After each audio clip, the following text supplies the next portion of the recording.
Rich, hello.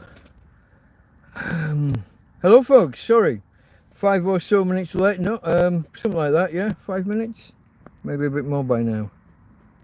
7 minutes late. I do apologise. A few technical difficulties, including I snapped my fucking glass and snapped the arm off and broke here. I fell. So 4 o'clock, I did a quick video saying won't be able to do the TrampCast at the time that I wanted. Okay, put that live.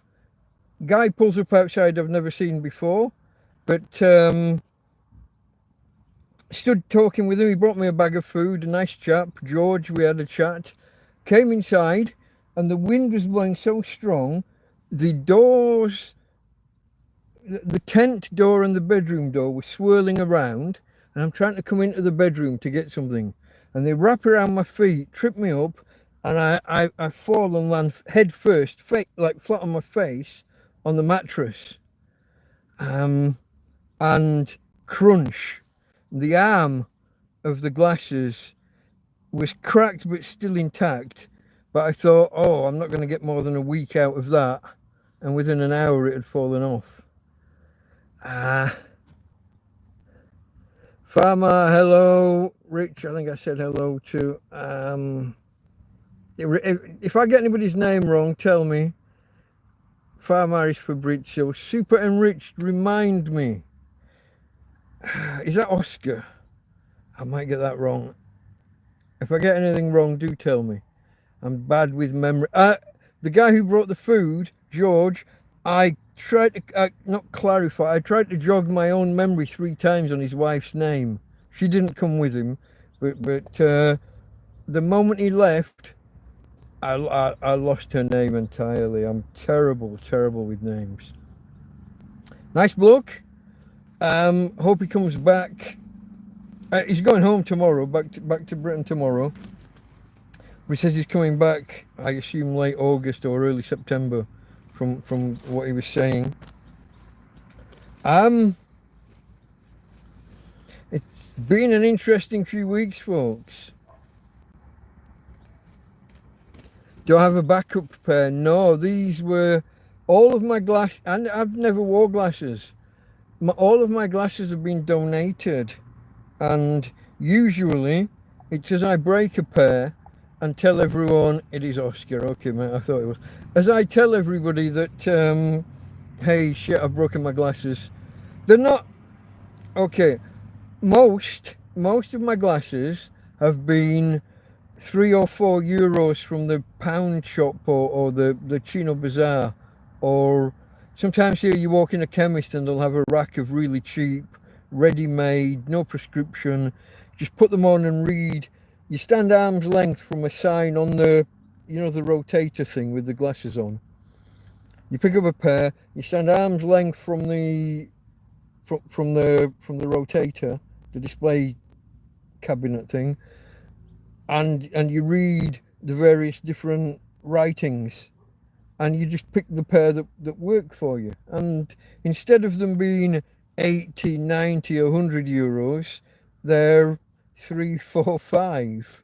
But they are just, the arm's gone and they snapped here, and the way I landed on my face, and it was purely because of the wind and the like I said, I got 2 curtains, 2 doors blowing in the wind and wrapped around my legs, and just, I might have lost balance slightly anyway, but instead of it just being a wobble, I went over. But yeah, you got my name wrong, it's Superman. Okay, Fabrizio. Superman. I'm breaking a golden rule here today, folks, because I was trying to go live at 4 o'clock this afternoon, and I got held up because of the weather, because of the wind. It was a lovely day, very hot and everything. Nothing injured, no. I thought at first I thought landing on the glasses and on my face might have been a risk, but no, it's the glasses that broke. No, you're not going to break this face. Come on, fuck that shit. No, you're not going to break this face. Not with one fall. Christ. some of the punches and some of the battles and some of the bruisings I've had over the years. Oh, including when I got my face kicked in and I lost my last 7 teeth. And I had a tooth sticking out here, a cut up here and across there, and my lip hanging off like that overnight. Until I woke up the next morning and took myself off to hospital. This face has been through some battles, folks. Tina girl, are you going to come and say hello to the peoples? Tina, stop. Come inside. I haven't got her tied up at the minute. She was inside, so she wasn't tied up. But I've just realised I haven't fully closed the door. It's only 3/4 closed. She's learnt to bum shuffle out of the tent. Unfortunately, the floor of the tent rises at the sides, what I call the skirt, the bottom so much. But it's a really hardy nylon. It's a really hardy plastic. And it doesn't seem to mind either when I trip on it or when she bum shuffles across it. So she's happy to come in and out on her own. She's got a bit of freedom for the lass. But normally I would have her tied. One of the poles comes down just by the door. Normally I would have her lead tied to the bottom there when she's outside. But she was inside, so she wasn't tied. And now she's snuck off. I thought she might want to talk to you guys, talk to the peoples, but apparently not. Anyway, folks, let's see what people are saying, and then we'll get started. I've never understood the nomenclature on sighted. I can see okay at a distance. It's reading I struggle with, whatever that's called. Has that been farsighted? Maybe. Sounds like it should be. I can see distance okay. And it's only a recent thing. I mean, what am I, 56? It's only the last 2 years or so. Basically, once you start wearing reading glasses, your eyes give up trying. Seems to be the thing. And so you deteriorate. The reading glasses I had before these were the first level. That when you're in the shop and they've got these ready-made ones just there for you to pick off the shelf, I was the lowest magnification. These are either the next step up. I'm not sure, because the last that gave me them, a local lady, Adela, gave me them. They were either hers or her mother's, and I seemed to struggle with them at first when I got them. They weren't just I thought I was needing the next level up. So let's say you call the first level 1. I thought I needed level 2. It took me a while to adjust to these, so I suspect they might be the 3rd level. And my eyes took a while to give up and stop functioning enough to settle into these. And it's a weird thing. It's 2 days ago, maybe 3 days ago, I was just thinking to myself, it's amazing I haven't broke these glasses. I'm living in a field, guys. The floor is made out of rock. I can trip up stepping in and out of the tent because there's the big ledge, the big threshold, or skirt as I call it. There's lots of tripping and falling. There's lots of bending over to pick things up, and they do drop off every now and again. They brush against things. I walk into the bushes to go and do what I need to go and do, and there's branches and things in my face and, well, everywhere. Clothes get ripped and everything happens. I constantly got cuts on my legs and arms. So it's weird that it's just a couple of days ago I was thinking it's incredible that these have lasted as long as they have. And then 2 days later, 2, not 1, but 2 doors from within the tent wrap around my legs and conspire to trip me. And literally couldn't get my arms. I don't know why. Maybe they were wrapped in the fabric as well. But my face just ploughed into the mattress. And yeah, it is what it is. It's a bugger.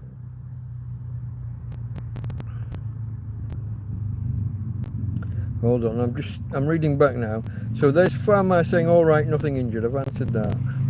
Watch yourself walking around and maybe you've got to look into backup pairs. Yeah. Backup pace is always nice. I don't get to go shop. It's not like I can walk off into the like the chemist's 500 meters that way, or there's another one a kilometer or so that way. I can't leave this field hardly. Yeah, reading that it's for nearby, within a meter or so. When I'm laying here at night, watching my phone, watching like trying to read you guys, or just watching a film, without them, I can kind of roughly see what's happening. I mean, you've got the adjustment period when you first take them off. You need 30 seconds or so just to take them off. See, I've got this white bar across the screen and it's got a yellow thing, which I think is the name of the channel. Then there's some more writing, black and blue. I can see that there's some black writing and then that's going to be the link for it's going to be, here's the PayPal link. But I can't begin to see that that's actually writing. I just know that it is. Oh, there we go. If I squint, here is a PayPal, does it say PayPal donate link? You see, you'd think I'd know the text because I wrote it, but it's a long time ago. Yeah, there you go. Here is a PayPal donate link. If asked, and then it ends. So yeah, optometrist, get prescription. There is no prescription, mate. I'm a tramp in a field. I'm not part of the health system here. There's no opticians or optometrists for me. I walk into the pound shop or the Chino Bazaar, and I just put some on until I can read the writing on the sign, on the note. And that's how you keep the cost down. No, it wasn't 3 pilfering events, it was 1. Nothing much taken, no. It's the first time anything's been taken. And what it was, 3 or 4 weeks ago, so how long ago now? Is it about 3 months ago? I moved tent. I moved all my things into the field overnight, and then the next day took the bed out and the final few things. Took the old tent down, put the new tent up, and brought most things in. And I was trying to keep it all tidy and organised. I failed, but that's what I was trying to do. And consequently, I left some things out in the field under it wasn't a tarpaulin, but it was like a car cover or a cover you would put over a trailer or maybe a caravan. That's just blowing away in the wind bit by bit. That's becoming microplastics as I watch. If I try and pick it up now, it breaks into 100 pieces. It's frangible, I believe is the word I came up with previously for that. That was not fit for purpose. If that was meant for covering a car or a caravan or a trailer, not fit for purpose. Sorry, Steve. My friend Steve gave me that. But so anyway, so things have remained. I didn't. This tent is I'm not going to say considerably smaller. It's minimally smaller, but in every dimension. And that just seems to add up to, plus I had too much stuff to begin with, and I've been given more stuff in the meantime. So I had some things out in the field, and the main things were 2 holdalls. One was my original holdall, my original bag that I came to Spain with. I came to Spain with a suitcase, and a large suitcase, a small suitcase, and a holdall. When I moved out here, that's what I came with. So the holdall has kind of sentimental value. It's also the holdall that when I became homeless and I left the friend that kicks me out, when I left her house, that was the one bag that I had that I could hardly carry. I'd stuffed it so full, I could hardly carry it. I had that, I had a shopping bag half full of dog food, and a bag with a cushion folded in half for the dog. That was me. That was my beginnings of being homeless. That holdall was my pillow for the first 4 months. So I would take out my bedding and the things that I needed out of there, and then when I've set my bed up, my bedroll, whatever, then I put that under my head, and whatever lumpy bumpy things, and the lumpy bumpy things would include, see, Things like this, the phone stand, were in the bag, in the hold-all. So I would spend the night with a crick in my neck and it with a phone stand. But that bag, now I think I'd taken most things out, but it was out in the field, and 2 or 3 weeks, I saw it maybe 3 or 4 weeks ago. Now if you remember, Spanish guy the other side of the field had been looking at my things at one time, and now he's left. About 3 or 4 weeks ago maybe. And my bag left, and the last I saw it 3 or 4 weeks ago maybe. Now, I don't like to cast nasturtiums because I haven't got any flowers to throw around. Or aspersions. But I can't help pattern matching. He left 3 or 4 weeks ago. I last saw my bag 3 or 4 weeks ago. It's a good bag. Lightweight, very strong, very big for a hold-all, very big. So big would carry a lot of things, but was lightweight in and of itself. Perfect for someone who's wanting to move away from an area.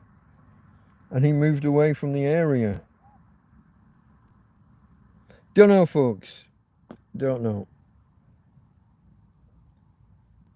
Oh, mate, first the lamp, now the tarp. The lamp, what? The lamp attacking me. Oh, mate, I got so much farmer. I've got so many things breaking and falling apart at the minute. What was it? Oh, my shoes. The shoes that I'm wearing around camp at the minute are in tatters. Don't panic, I've got 6 or 7 other pairs. None of them are as easy to just slip on. These again were given to me by my friend Steve. Cheers, Steve, but they are at an end. Other stuff, I've got other things breaking and falling apart. The fan I broke, was that last week or the week before? It still works, but the base, I'm having to just prop it up against things and try and patch the base together. Let me just go quickly through 3D face. You got too close to the camera. I do apologize. Yeah, I can't be pleasant for you. Can't be pleasant for you. Have you got new tarps to cover the tent? I have got a backup set of tarps, yeah.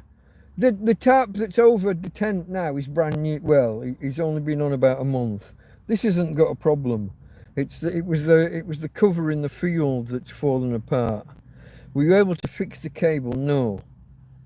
I've had a lot of... I want to thank everyone who has sent me any advice on soldering, fixing things. I don't have the equipment. I don't have the knowledge.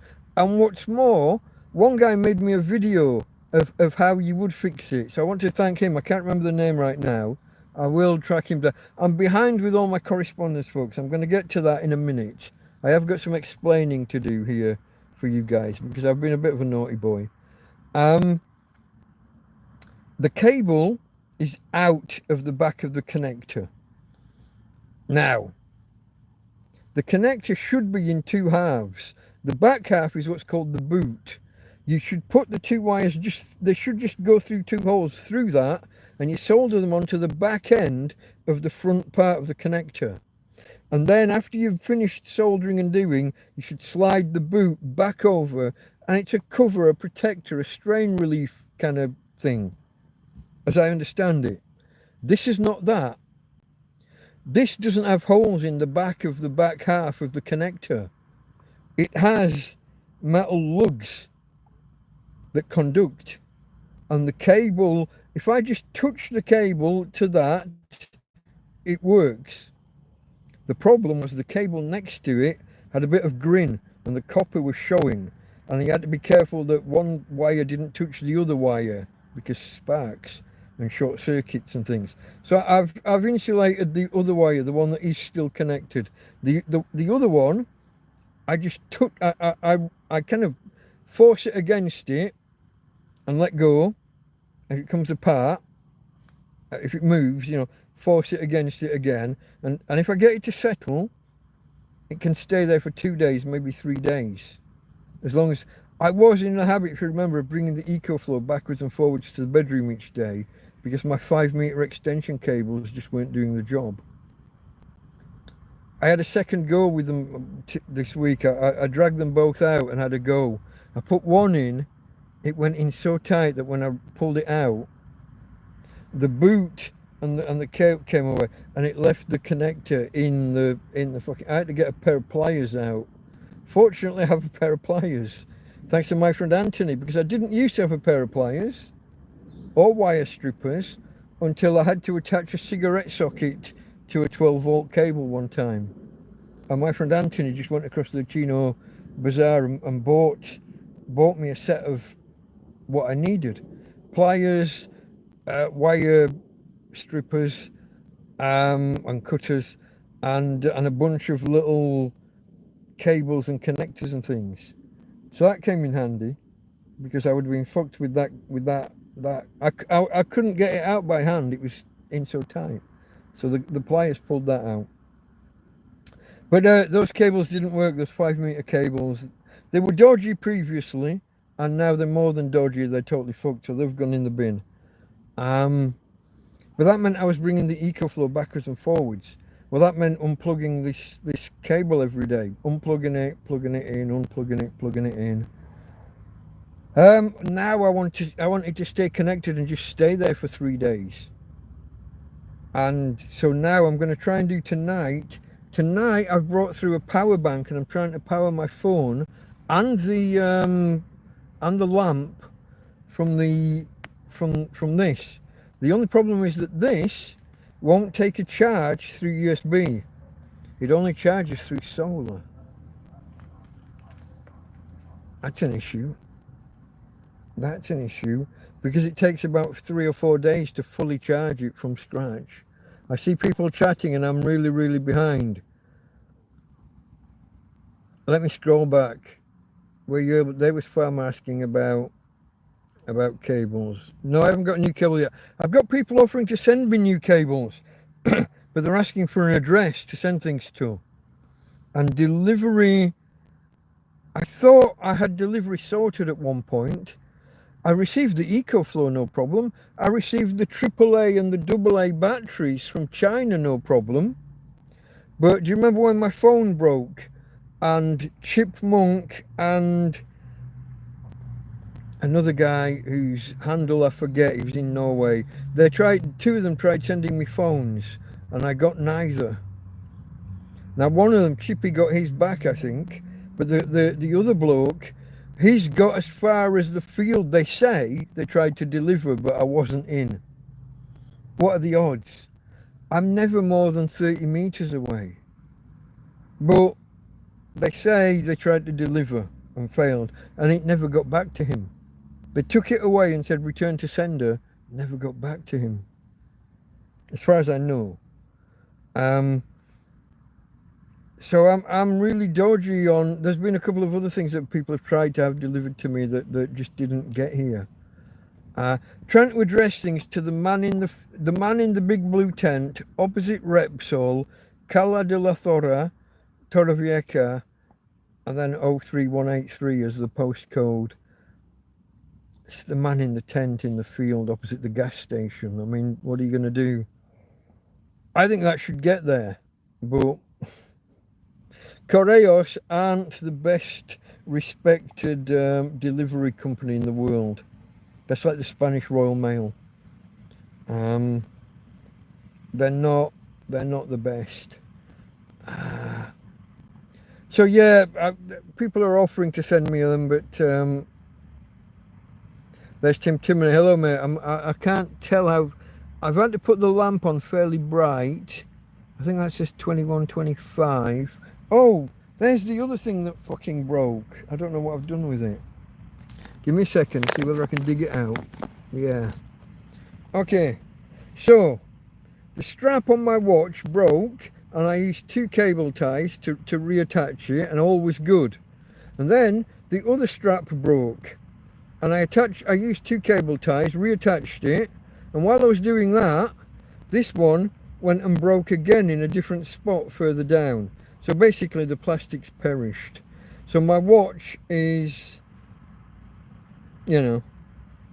And I've got that muscle memory thing where when I want to know what time it is, I'm looking to. I always wear it on the inside wrist because trees and bushes and things. It's an old UK military thing to wear a watch on the inner wrist. So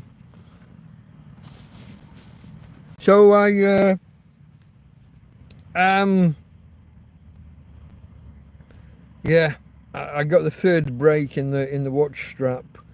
Now the watch was given to me over 2 years ago now, still on the same battery, but that's not going to carry on working forever, I don't think. And now the strap's perished. Back in the UK, I had the tool for undoing a watch strap. So just plink it off, keep the 2 pins with the, you know, the retractable ends, get new straps, put them in. I'm a tramp in a field. I don't have such tools to hand, which means what? Going to a jeweler and asking for new strap and maybe new battery because it's not going to last forever. Everything's breaking on me, folks. Everything's falling apart. This is the thing. If any of you are preppers, you need 5 times what you think you need. If you're going to buy a tent in case of the end of the world, you need 1 tent per year, or maybe 1 tent per 6 months, for however long you think the end of the world is. If you're going to rely on USB cables, you need 1 cable per month for every month that the end of the world is going to be. You need many, many more multiples of everything than you think you need. Or you need to spend many, many more multiples and make sure that you get the good quality braided cables that will last. Because this is it's a real lesson to me. Power banks. When you're using them day in, day out in the wilds, they don't last. This one is starting to swell. Can you hear? It's unclipped itself because of the pressure from inside. The cells are swelling. It's not been mistreated. This one's not even been in a flood like my other ones had. This one can't even claim water damage. It gets left out in the sun because it's solar powered, but it doesn't seem to like the heat, and it's swelling and bulging. It's only got another few months left in it before it goes kaput, and it might go kaput, you know, in a kaput kind of way, because these cells can do that. Any preppers out there, your solo overnight in the woods to test your gear isn't testing your gear. Let me catch up, because there was Tim Timony saying great to see you, champ, and I went off on one. The intrepid Mike, thumbs up. I'm in bed now, but we'll watch back. Tim Timony, what is this, a work thing or are you ill? You got splaining to do. Are the cops still giving you and Tina grief? Says Oscar. As I said in my video earlier, not 1, not 2, but 3 visits in the last month. It's that time again, folks. It's that time again. Here's what's happened. In Torrevieja, all the police cars are spanking shiny brand new. They're all, well, not all, but a lot of them are a pickup truck with a hard shell over the flatbed, over the truck part. I haven't got the terminology, guys. You Americans can advise me. We don't really do trucks. You know what I mean by the flatbed, and it's got the sides, but then you put the hard top over to create an extra internal space, if you like. The police are driving around, the police and the Guardia Civil are driving around in all new shiny cars. And the police that have been here are all in brand spanking shiny new uniforms. And they're all brand spank shiny new cops They're either straight out of the academy, or what they like to do over here, you don't serve as a cop in your own town. You do like a tour of duty away in other towns. You get rotated out after a while, or a certain proportion do. And what I think's happened is we've got a whole crop of new cops, new to whether they're brand new, whether they're new to the area, I'm not qualified to say. But every cop who drives past sees a big fuck off blue tent in a field, and they're all coming down to say, "You can't be here." And they've got various ways of doing it. There was a lady came down last Friday, so 8 or 9 days ago. I was sat out here with Joby, my mate Joby that used to live in the field. I had an afternoon with Joby, and I'm sat talking with Joby, and a car pulls up, and from the side, I thought it was a roof rack. I couldn't tell that was like the light bar. It was so small and thin, and from sideways on, I thought it was a roof rack. Anyway, they got out, they started to come in, they're trying to walk down the path past Tina, and she's not letting them because good dog. And so I go to meet them, and they're like, "No aquí, no aquí. No puede aquí. You can't be here, not here, not here." And I said, "Dos años y media aquí. 2.5 years aquí." And they went, "Ah." I said, "Tierra privada. La dueña no denuncia." Private land, the owner hasn't made a report. The owner hasn't complained. Pidgin Spanish. It's not, don't pick me up on my grammar. It's not going to be right, but it's good enough to be understood. I've had these arguments often enough. I've kind of got the arguments rehearsed, and they stand there and they look at me and they don't believe me, and they try to carry on coming in, and Tina carries on trying to not let them past because good dog. And then I say, "Su jefe aquí. Hace un año pasada." Or the pasada is not really needed. Hace un año. It makes a year. It's a year ago. Your boss was here. Mucho oro. Mucho oro. Got lots of scrambled egg. He's got the gold on his shoulders and hat. Your boss was here. And they're like, "Oh." And they're like, "Eh." And they have a discussion, and I just turn my back. Oh no, before I turn my back on them, ID, identification, papelera, give us your papers. And I'm like, "No papelera." I got an update on this when we get to the next lot. And they go, "Por qué no papelera? Why no papers?" And I'm like, "Inundation, el campo, inundation, mi primero noche." The first night it flooded, ruined all my papers. And they don't believe me, and then they see Joby sat in the chair, and they start asking him for his papers, and I just like, "No, visitar, mi amigo visitar, no aquí, no."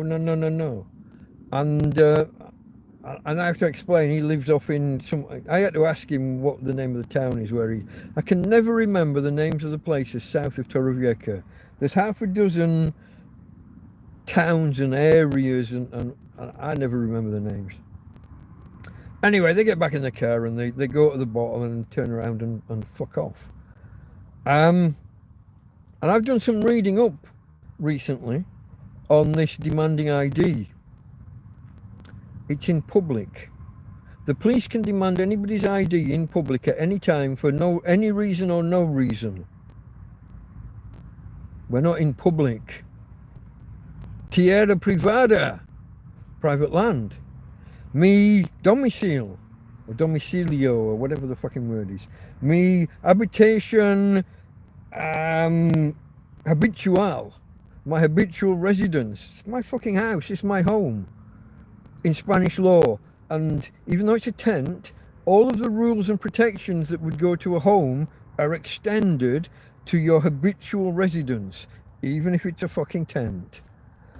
So, a couple of days ago, can't remember what day, I think Friday, might have been Thursday this week, I walked to, we do the thing, we come back inside, and I hear footsteps in the field.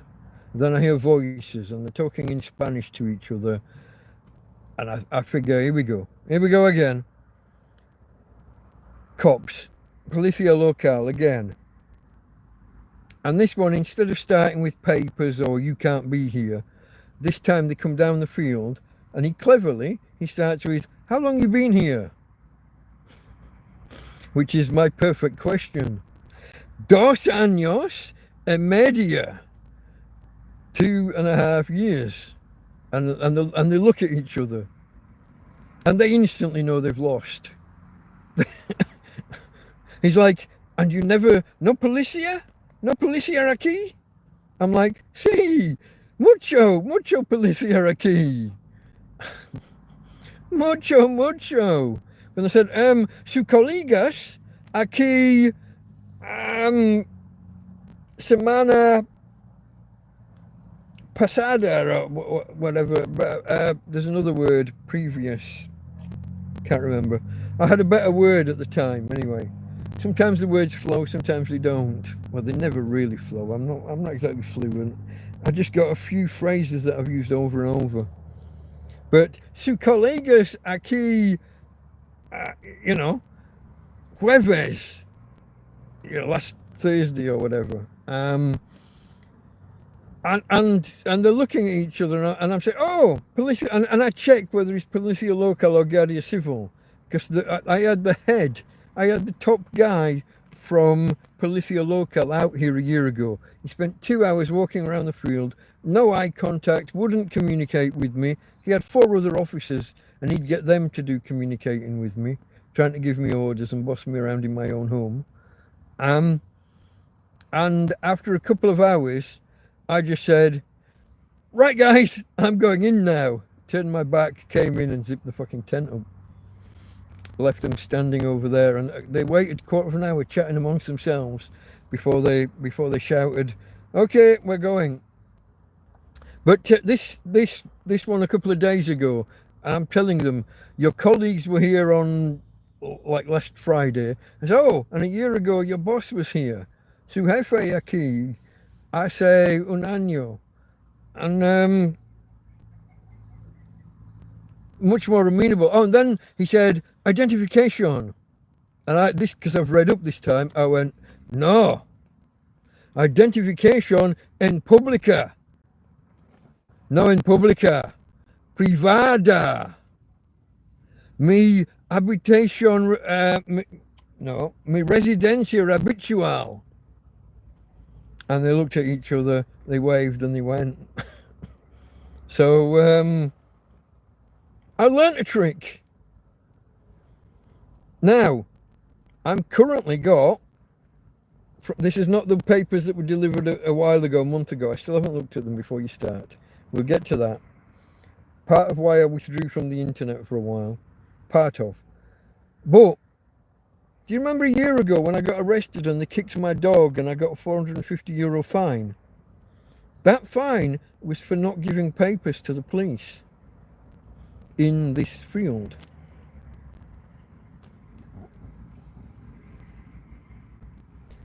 My solicitor, my lawyer, before she ever spoke to me, had gone away to negotiate like the settlement. Like, she negotiated the fine before she ever asked me what happened.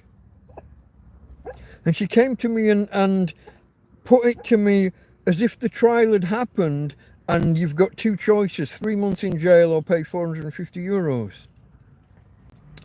But I'm beginning to suspect the trial had not happened. The prosecutors here propose what they want the punishment to be. I would have gone ahead with the fucking trial. My argument was, I'm on this private land. I'm in the land that surrounds my home. Private land around my home. It's not my private land, but I'm not sure whether it would be an interesting legal argument. I told her I didn't believe the arrest was legal, and she said that's not what they say. Classic idiocracy.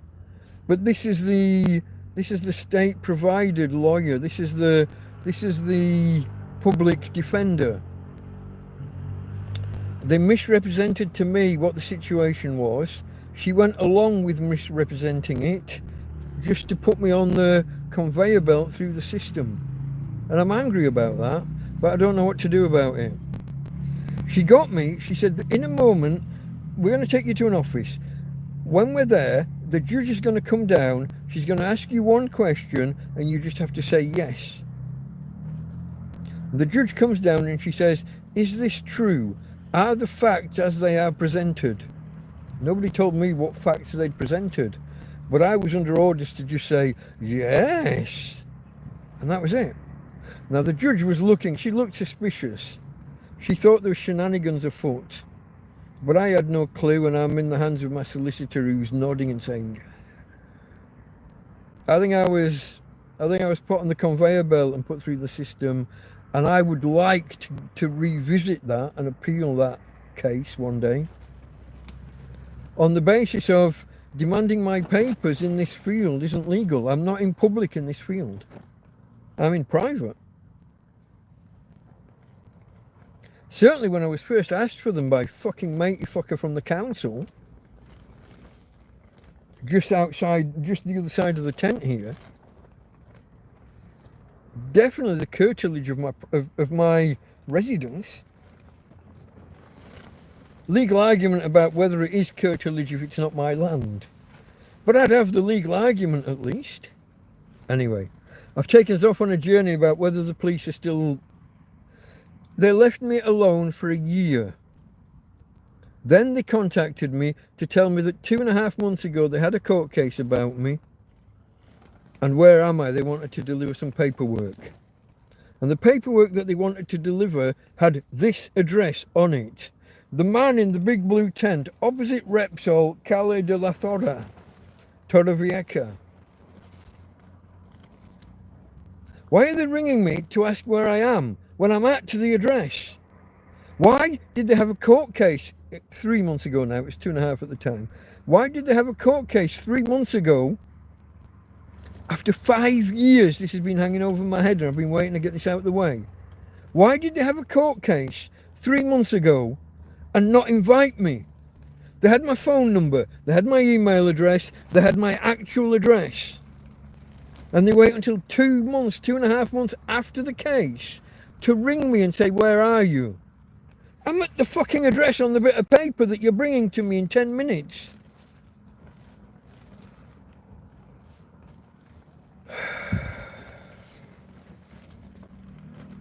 I get angry, folks, just talking about it.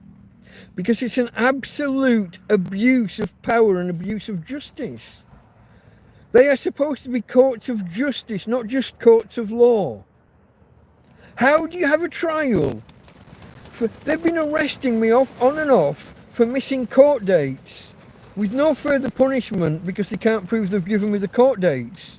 So they keep me in overnight, tell me to go home and wait for new paperwork. New paperwork never arrives, but the next time a policeman says ID please, runs my ID, oh, you've got a bench warrant for your address. You've got a bench warrant for non-attendance. Yeah, because you never bring me the fucking paperwork.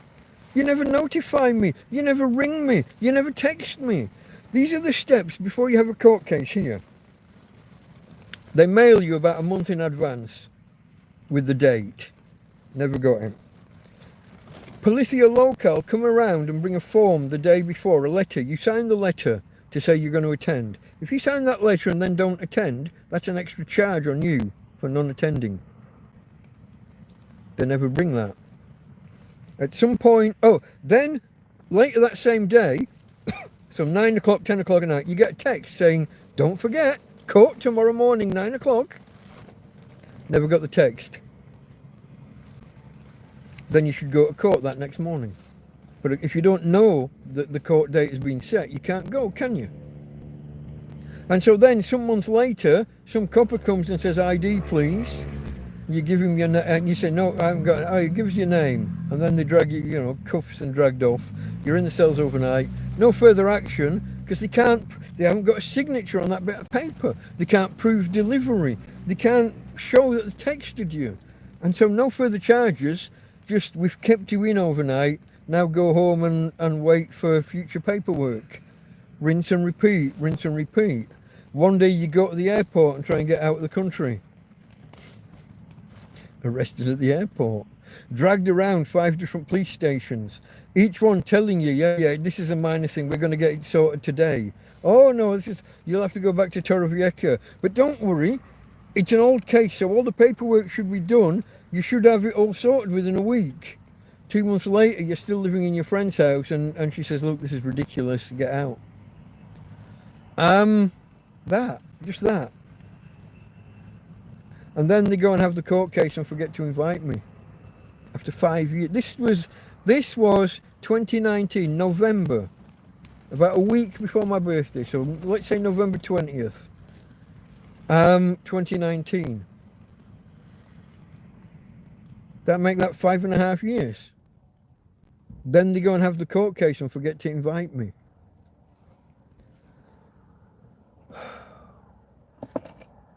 No matter what the fucking verdict is on that bit of paper, it's going to get thrown out. If I go to a judge and explain what I've just told you, no judge is going to accept that they should have had a court case in absentia. They should not have had a court case without me present when I'm at the address on the court paperwork.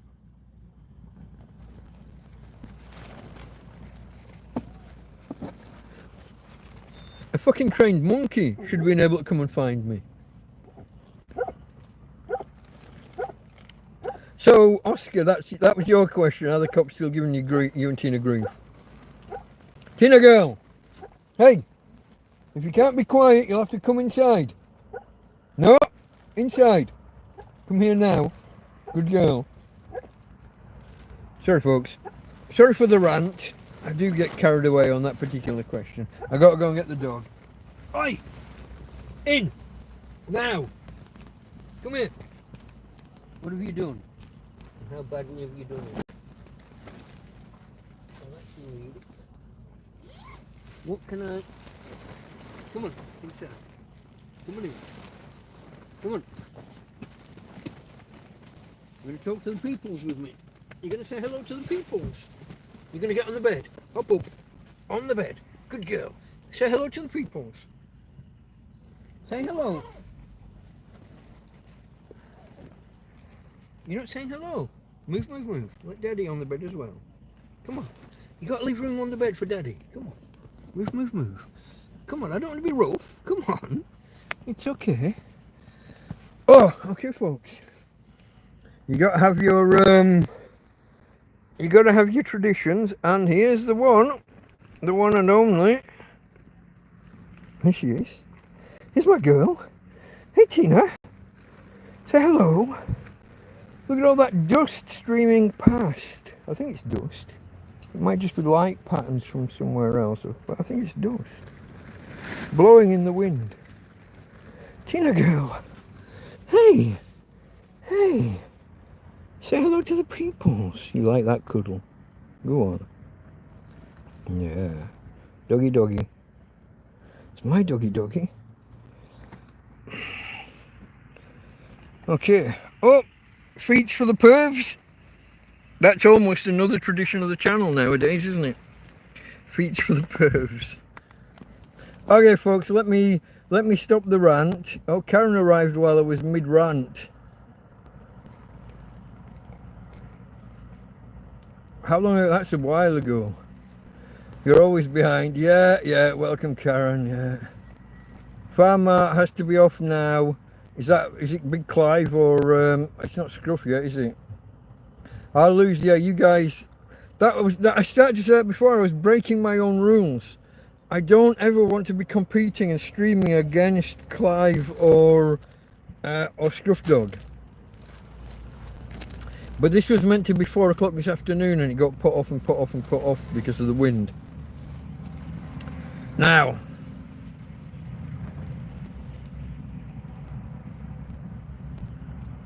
yeah, I Saturday isn't a night I should do.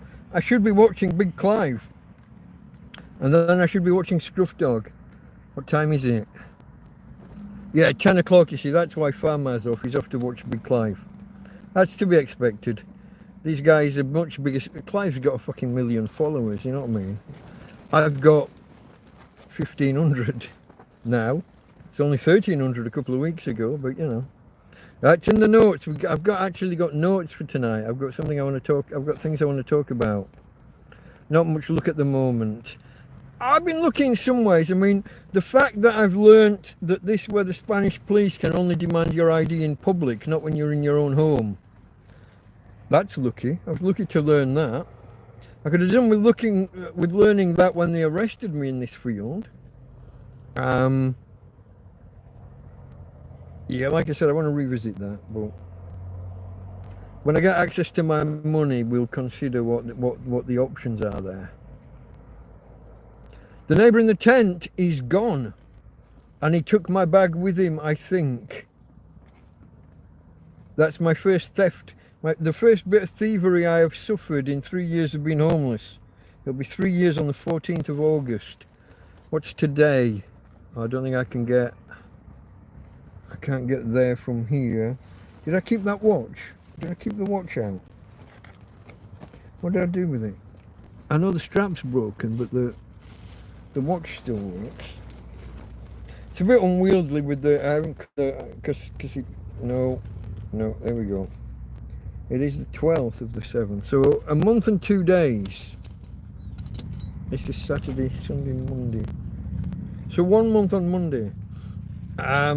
Will be 3 years homeless, and these glasses, look, because they're broken, they're now lopsided and a real pain in the ass. I might have to just duct tape them to my head. Has anybody ever done that? I could do the Jack Duckworth thing and try and tape the arm on. That's a reference for the Brits, Coronation Street and all that. Where was that? Yeah, the neighbour in the tent, he's gone. He's gone. I haven't seen Pepe or Viva, his dog. I haven't seen them, I haven't heard them. They've left a right mess. But he went 2 or 3 weeks ago. I last saw my bag 2 or 3 weeks ago, and now my bag's gone. Now, I've got a collection of things in the middle of a field, you know what I mean? It's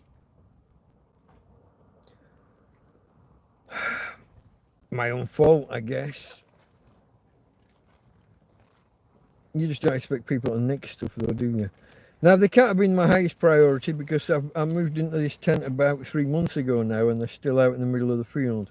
I'm cramped for space. When we looked at the dimensions of the tent, it sounded only slightly smaller than what I had before. But together with the fact that also, like, the bedrooms have a bigger gap between them and the wall. So the walls end to end aren't as wide, and then you've got a bigger gap between the walls and the inner, you know, the inner fabric, the bedroom fabric. Adds up, and especially when it's on all kind of 6 sides, you know what I mean, 3-dimensional, lower, I guess 5 of them. The floor is always going to be on the floor, isn't it? 5 of the 6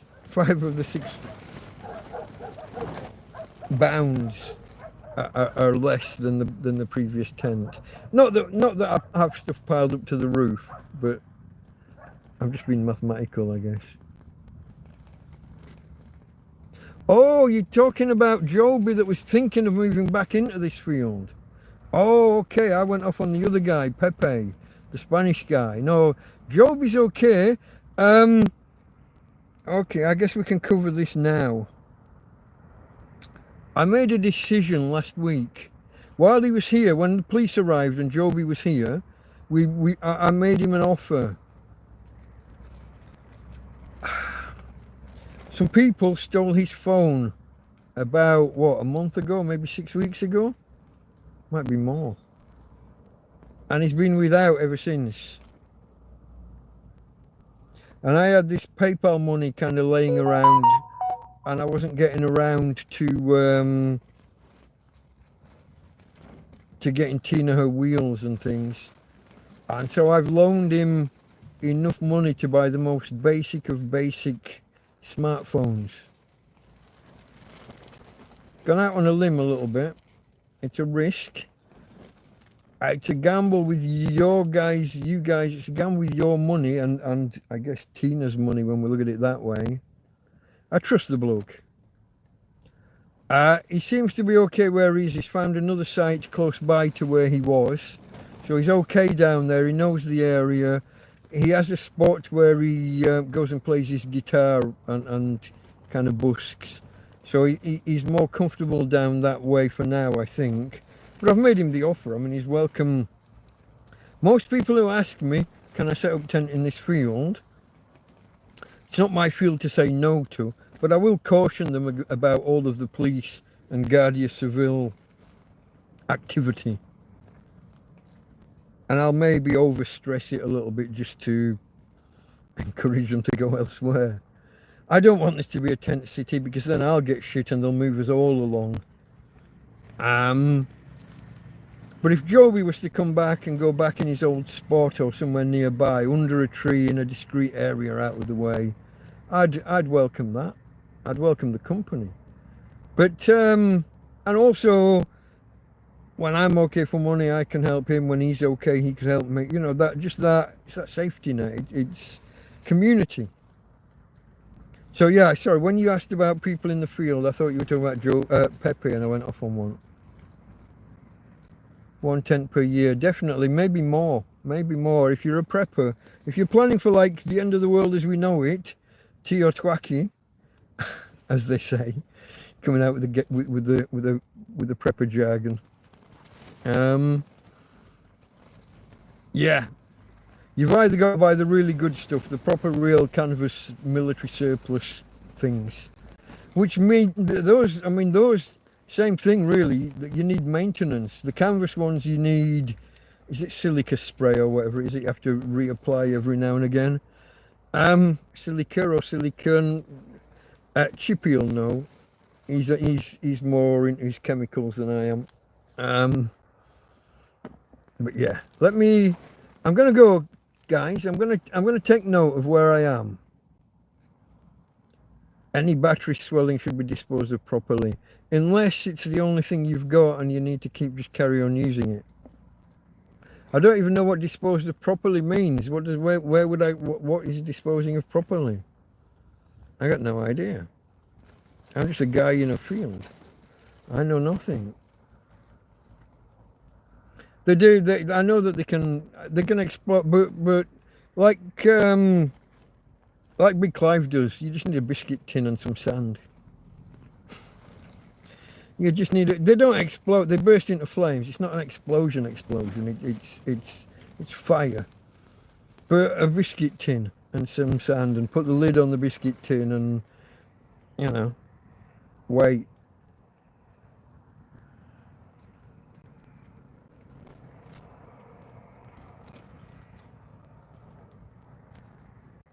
Oh, Susan, I didn't see you there. You see, yeah, you see, people can always correct my. I'll make it when I watch this back tomorrow. I shall make note of the proper. I never know whether to go medio or media, because yeah, años it's an o, so año medio, aquí, terrano. Yeah, okay, privado. Y la dueña. Yeah, my pronunciation is always going to be off. No ha denunciado. Yeah, they knew what I meant. When I just said denuncia, no denuncia. But yeah, thank you. Yeah, I'm going to... okay, papelera is a rubbish bin. Okay, yeah. But still, they know what. You see, look at Susan's correcting everyone. Susan is the lady who got me, if you remember going way back, she got me 2 deliveries of food from Mercadona before they put the base order. the minimum order that you have to do for delivery. They put it right up to silly levels that wouldn't work, so we stopped that. But she's also the lady that got me the sombrilla, the what's the English word? Parasol. I struggle to remember the English words now. She got me the parasol from Chino Bazaar.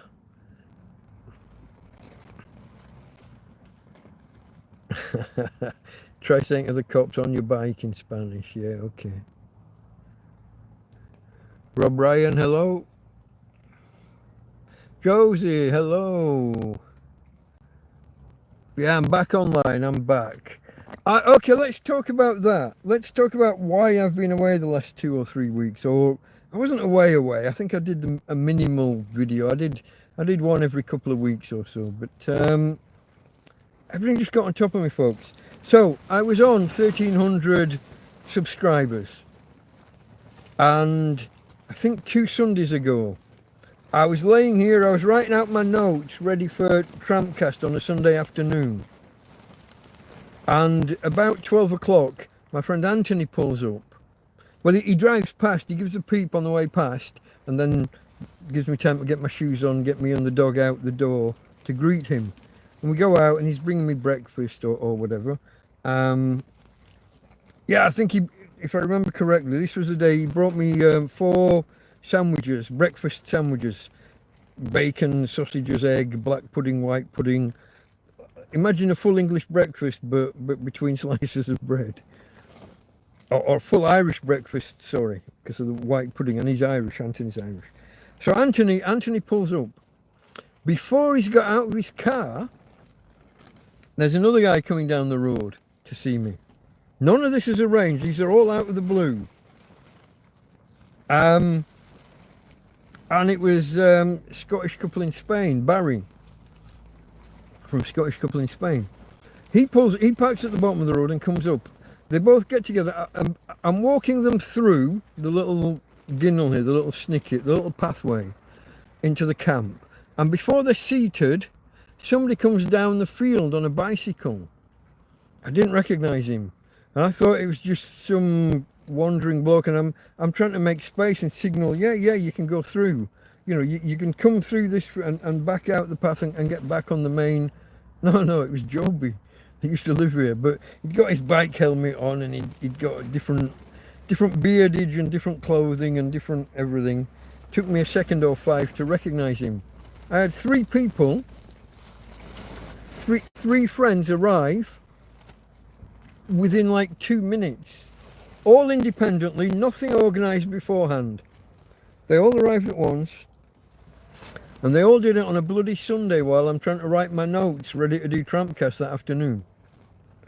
Anyway, while he's here, Barry has a little interview with me.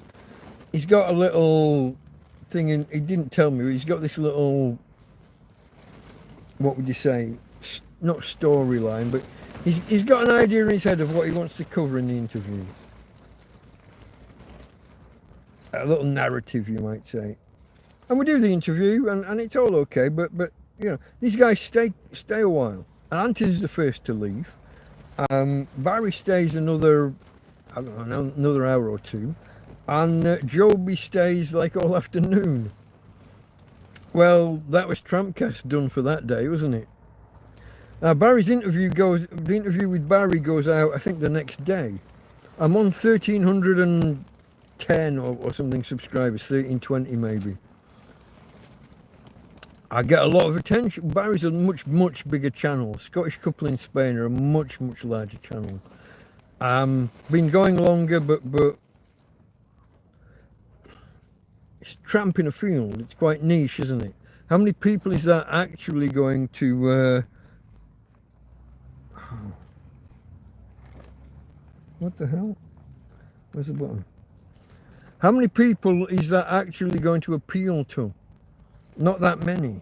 And so they're more generalist. It's a more touristy, more general audience. I don't know why that's not working. My light, the light has just stopped accepting a charge. But when I force a charge, it goes brighter.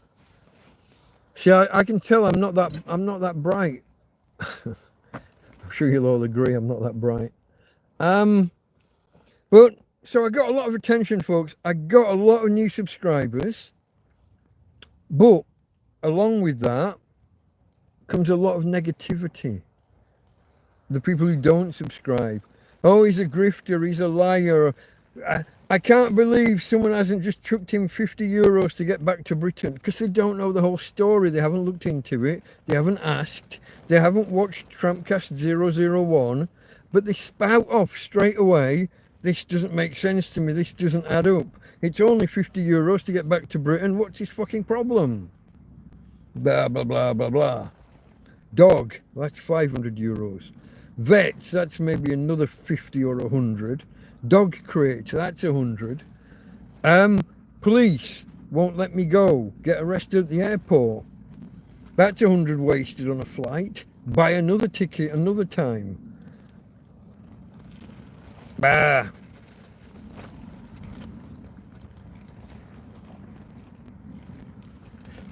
Whoops.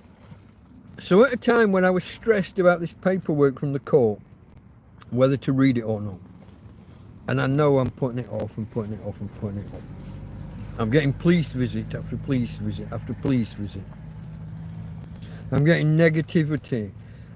I'm getting helpful people who are making that what they think are nice suggestions, but they're the same old, same old. Can't you do the consulate? Can't you jump on a bus and go to Alicante to the consulate, or go to Madrid to the embassy? Dog.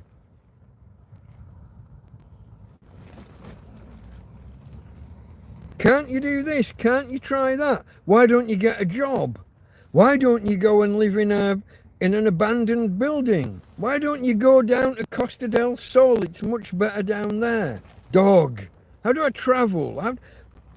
All of these questions that I've answered over and over and fucking over and bastard over again. Now, they mean well. These are not the negative ones. These are the people who are trying to be helpful, make suggestions, but it becomes wearing after a while. And then when you answer one of them with, oh, and matey boy jumps in, Mr. Negativity. No, you see, we knew we'd not got the whole story. He's lying, he's this, he's that. What else is he hiding from us? Blah, blah, blah, blah, fucking blah, blah.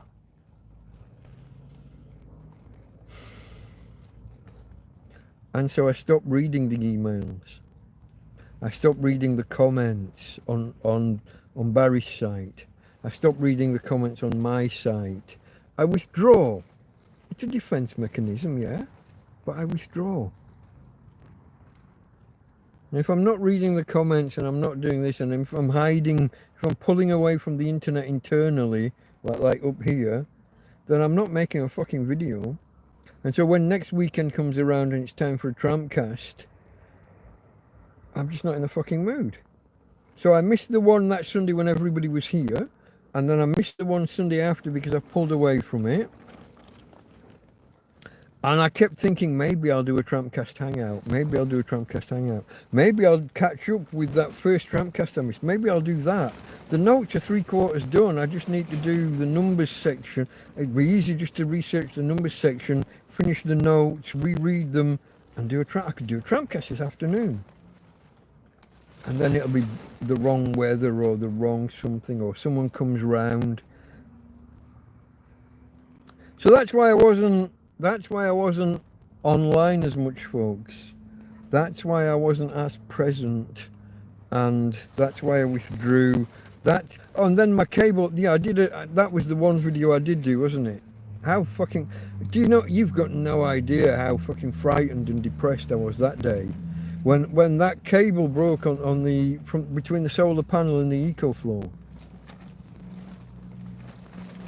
And again, you get a lot of suggestions from people who are trying to be helpful, but the connector on my thing doesn't match what they're showing me on their videos and in the things they're pointing me to and the advice they're giving me. And they're telling me how to solder. I haven't got a soldering iron, I haven't got any solder, I haven't got any flux, I haven't got, you need these little holders and vices and clips and things to hold. I haven't I haven't got a workbench. I haven't got a...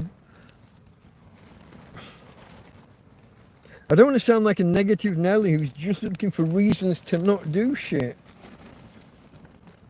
No experience, no equipment, no real knowledge. I mean, you can watch a YouTube video, but do you want to turn around and be doing it on not live equipment, but on real equipment?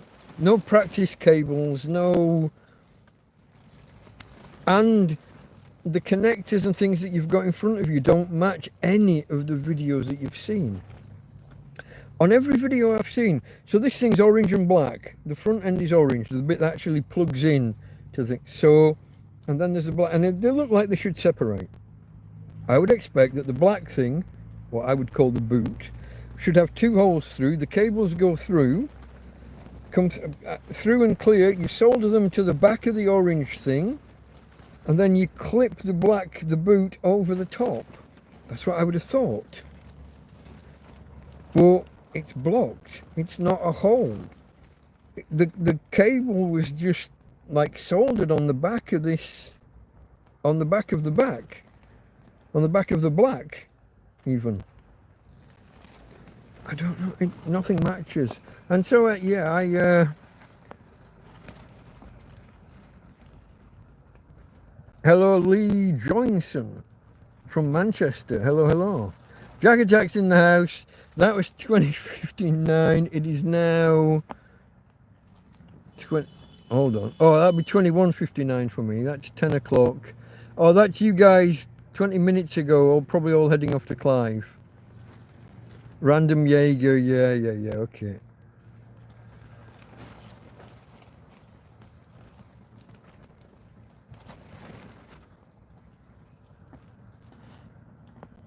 There's Rob Ryan. Kirby Muxlow checking in. Is that a location? I don't know where that is. It sounds Scottish. Anything with a Kirby in it sounds kind of northern or Scottish to me, but I don't know. Josie saw me the first time on Barry's channel on the Scottish couple. Yeah, a lot of people did. I didn't realise it, but my friend Anthony first saw me there. I've been talking to Anthony now for quite a while.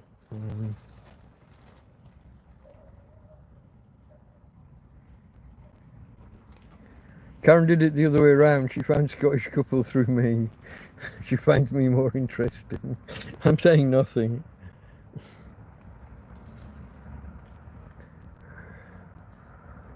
People who only hear half a story will never understand your situation. There are freeloaders, and the genuine people who've fallen on hard times get tarred the same. That's my friend Oscar. How you doing, Oscar? I hope everything's holding up okay, mate. I know you're in a bit of a tricky situation yourself. I know you're short of water. Maybe the Scottish couple could bring you some when they're passing. They seem to get about a bit.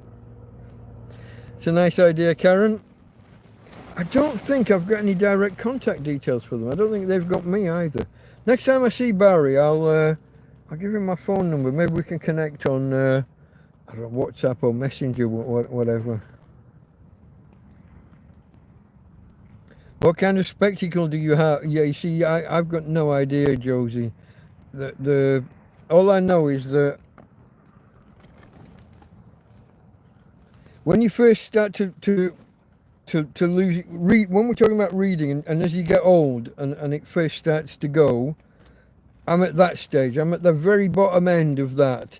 Not the very first pair. I think these are the second level, but the numbering, I've never been assessed properly, so I've got no clue.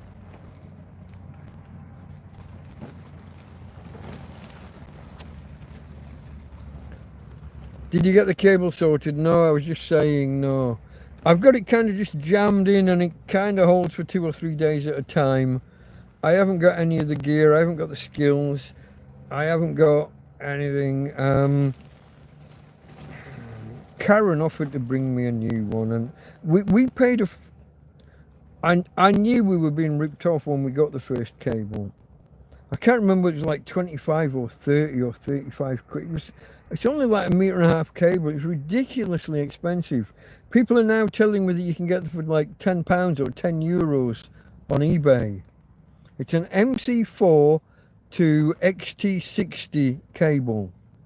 It can be either XT60 or XT60i. I think it can use either. I don't think this one's got the metal connector in the middle, but it's only a 100-watt panel, so it doesn't make a difference. That limits that center pin, if present.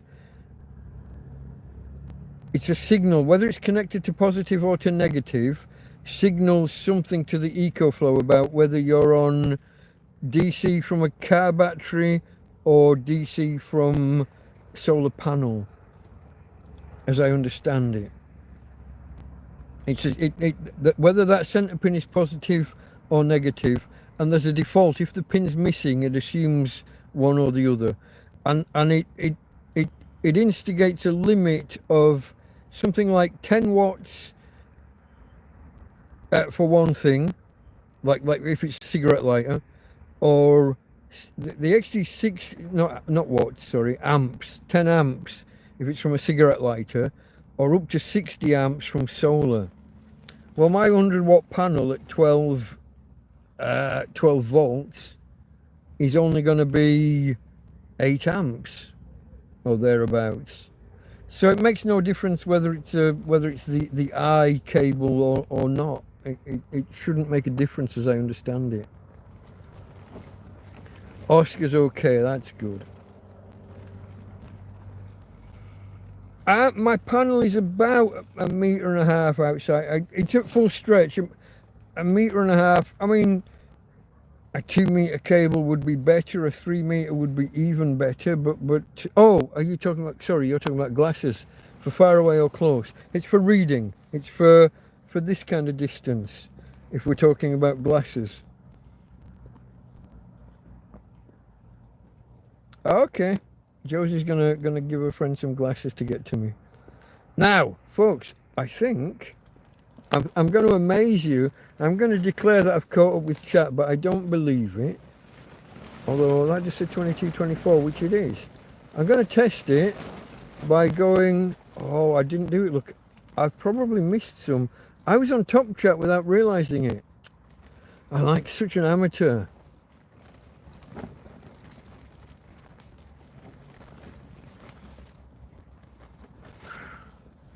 Okay, folks. I do believe I am all caught up. There's Cheds. Paul, how are you doing, mate? I'm up and running. My light is fading. I may have to. Where are we for power here on the phone? That's dropped to 72. I think I am going to have to break my own rule and go and get the EcoFlow. It's been connected solidly for 3 or 4 days now, but I'm going to have to disconnect it to bring it over. My light isn't providing enough light. As you can see, that's fading. My phone's down to 70 odd, even though it's plugged into a power bank. It wasn't staying charged. If you can bear with me, folks, and give me 2 minutes, it's probably going to be less, 1.5 minutes. I'll get the EcoFlow and get us back up and running. Hey, babe. Kiss. Kisses for Daddy. I stole a kiss from my little miss. Oh. Let's see. Normally I would put my glasses on the top of my head now, but they'll fall off now that they're broken. Yep, they did. I have to keep them on the top of my head.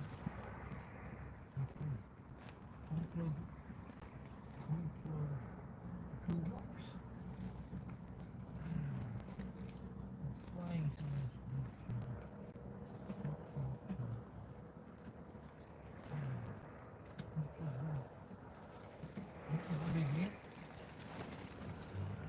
Carry this across.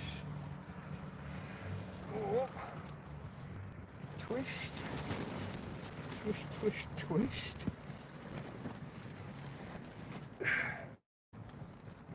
Hold on. Oh. Okay. That'll do it. That'll do it. No, look, it's... Oh, fuck. It is like muscle memory trying to put my glasses on top of my head. That's you. I need that. That's one. Now, where's the other cable? Oh, it's not going to work, is it? Let's see if we can do it the other way. That one there, this one here. Hold on folks, I'll be right with you. I'm just trying to work out how far, what I can position where. Oh fuck! Oh shit. I've just knocked the fan over. Well, pulled it over. That's no good. I'm trying to work out how I can charge my lamp at the same time as my phone. I'm not sure I can. Or maybe on a good day with the wind in the right direction. I don't think that's taking any power. Let me do this. Where'd that go?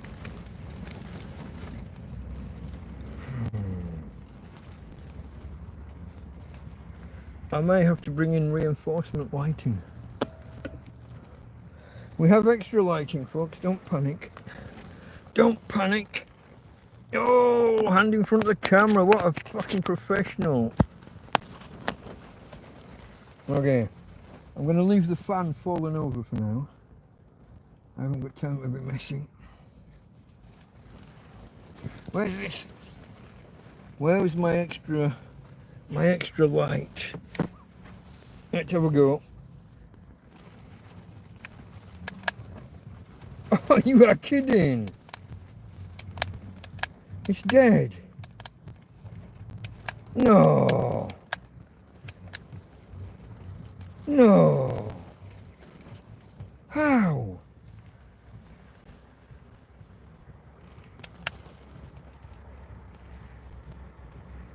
That's dead.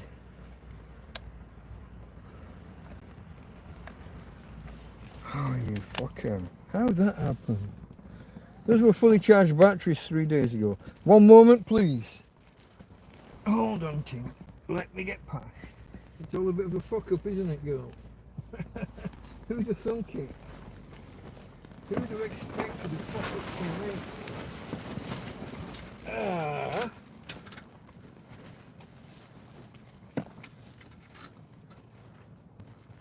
Okay. That's that. Do I have any other lighting? Do I have any others? I'm not sure. Just this one. This is my last chance. If I can't make this work, we're doomed. Hold on. Wait a minute now. You gonna make room and let me come past? Come on, let me in. Oh, babe. Wow, this is going well, isn't it, folks? Hold on. Let's see whether we can rescue this situation. This is very, what would I call it? Very stark. It's a very bright fuck off white. A blue white, a harsh white. Where's my blanket? Oh. Okay. There we go. Okay. Well, we're doing well, folks, aren't we? I do apologise.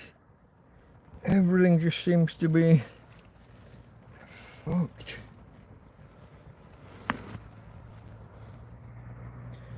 I don't know where my torch... I've got your wind-up torch still somewhere, haven't I? Yeah. We're doing well, folks. We're doing well. Now, I do have a list here of... the fan's unstable. Are you still having a TrampCast tomorrow evening? I am indeed, Oscar. I shall be having the normal TrampCast, but it won't be discussing this week. It shall be discussing the 7 days up to when Barry came. So it'll be the 7 days, I guess it's 3 weeks ago now. Beginning, is that 7 days beginning 3 weeks ago? Or does it begin 4 weeks ago? And it's the episode that should have been 3 weeks ago. I lose track. Let me, hold on, if you bear with me, as long as it's not a teddy bear with me. Episode 75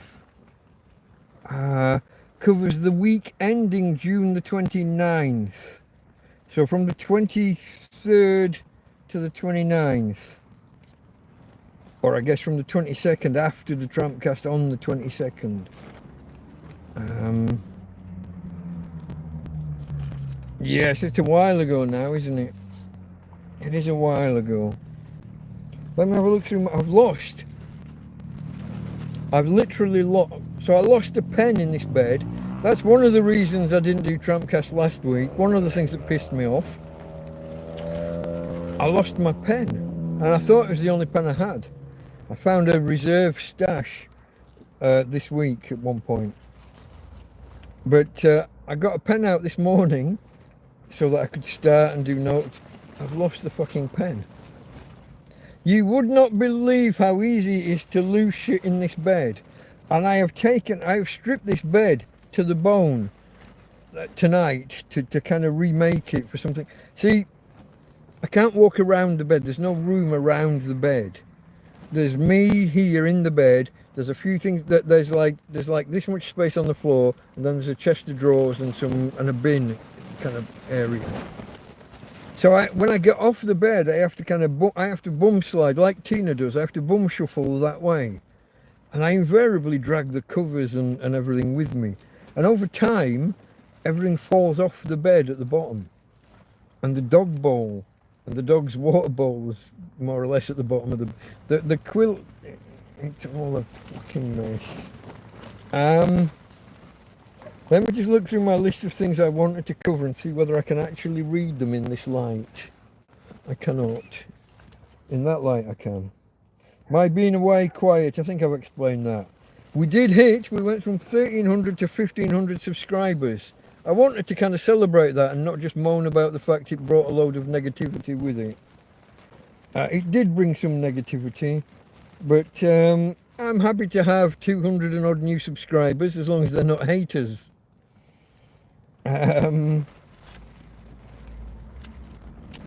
If you are a new subscriber and you're out there and you want the whole backstory, TrampCast 001. Always 3 digits there are, as Yoda would say. But do a search, or there's a link in the description of every video, about halfway down. TrampCast 001. It's only 2.5 hours. It's very entertaining. You can see when I first met Karen, and I didn't even know I'd first met her at that point. I thought I met her much later in the episode, but she was there in like the first 5 or 10 minutes. So, the reason I missed 2 TrampCasts, I think we've covered those. 3 recent police visits, yeah. Broken cable on the EcoFlow, I think we've covered that.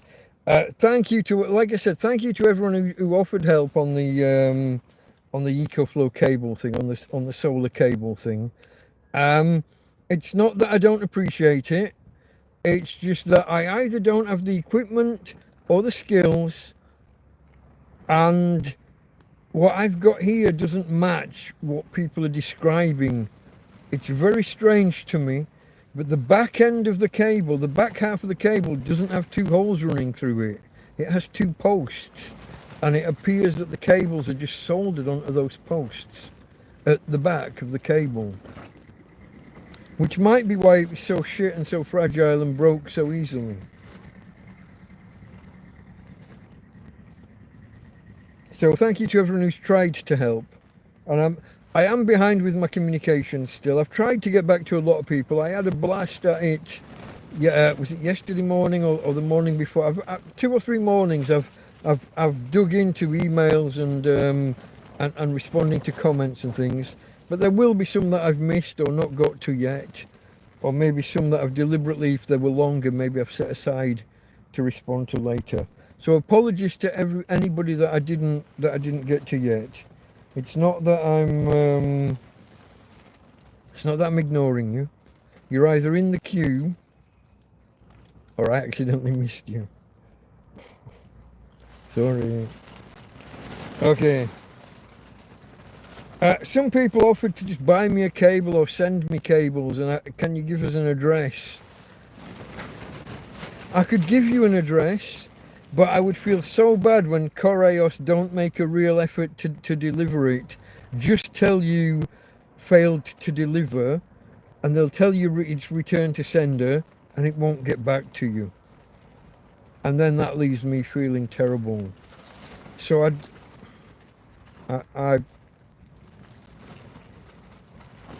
don't think I can bring myself to do that, folks. TrampCast proper tomorrow, and we might even do a hangout tomorrow night. This wasn't meant to happen tonight, as I said before. This was meant to be 4 in the afternoon, then 6 in the afternoon, and the weather just wouldn't allow it. At my time, that's Spanish time. I feel bad for going against Clive, broadcasting against Clive, and if we're still going against Scruff Dog later, but can't be helped, I'm afraid. Theft from the camp I've covered. Okay. The others are heat, water, Tina. Okay. What do you think of the Sam Elliott style moustache? I don't know if you've noticed. I took this down, not to the bone, but I took it down to short, took everything off, but I left the tash as it was and just trimmed the edge. Bushy muzzy. That's really not good. I'm disappointed in my lighting. So the outstanding topics were, it was heat, wasn't it? Heat, fan, water. Okay. Yeah. Spain, folks. I don't know if you know this. Spain can get quite warm in summer. I know it's going to be a surprise to some of you. Spain's quite warm.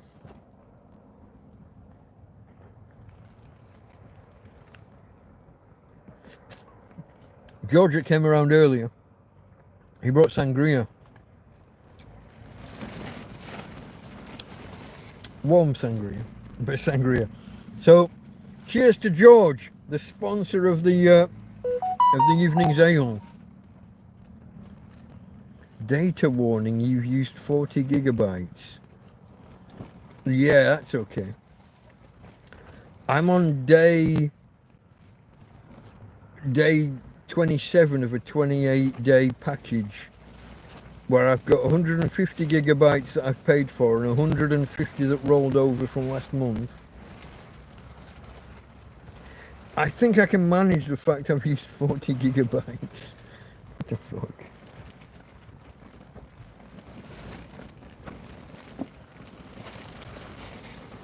Where was I? George, the sponsor of the sangria, the sponsor of the alcohol. Somebody said something in chat. Let me catch up.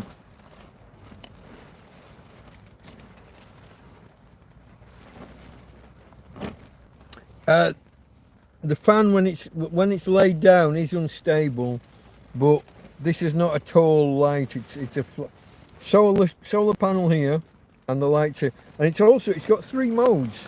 Well, 4 if you include off. It's got this mode, which comes on but goes off after a few minutes. It needs movement. It's a motion detector. This is something similar, but in a different way. I'm not sure. Maybe it stays on longer after it detects motion, and this one's just always on. But it's a flat design. It can't really. It's not like the other lantern. It's not like the lantern light, which, if it's on an unstable surface, will attack my beer. I do have beer as well, folks. I am two-fisted drinking. You know, they don't call tramps winos for nothing. I have got a couple of cans of beer and as well as a sangria, because fruit-based drink is for the ladies. Cheers to the subscribers predominantly. If you haven't subscribed, folks, why not? It's free. If you haven't hit the thumbs up, the fuck? We're over an hour and a half in and only got 9 thumbs up, and there's 15 of you here now. Who knows how many have rolled in and rolled out in the meantime? I know it's not the most entertaining of channels. It's just some tramp in a field after all. He is a well-educated tramp. He's a tramp with a business degree at least.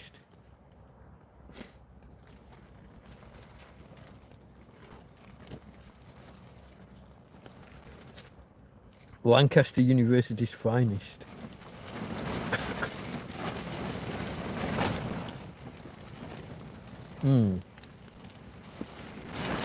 Still warm.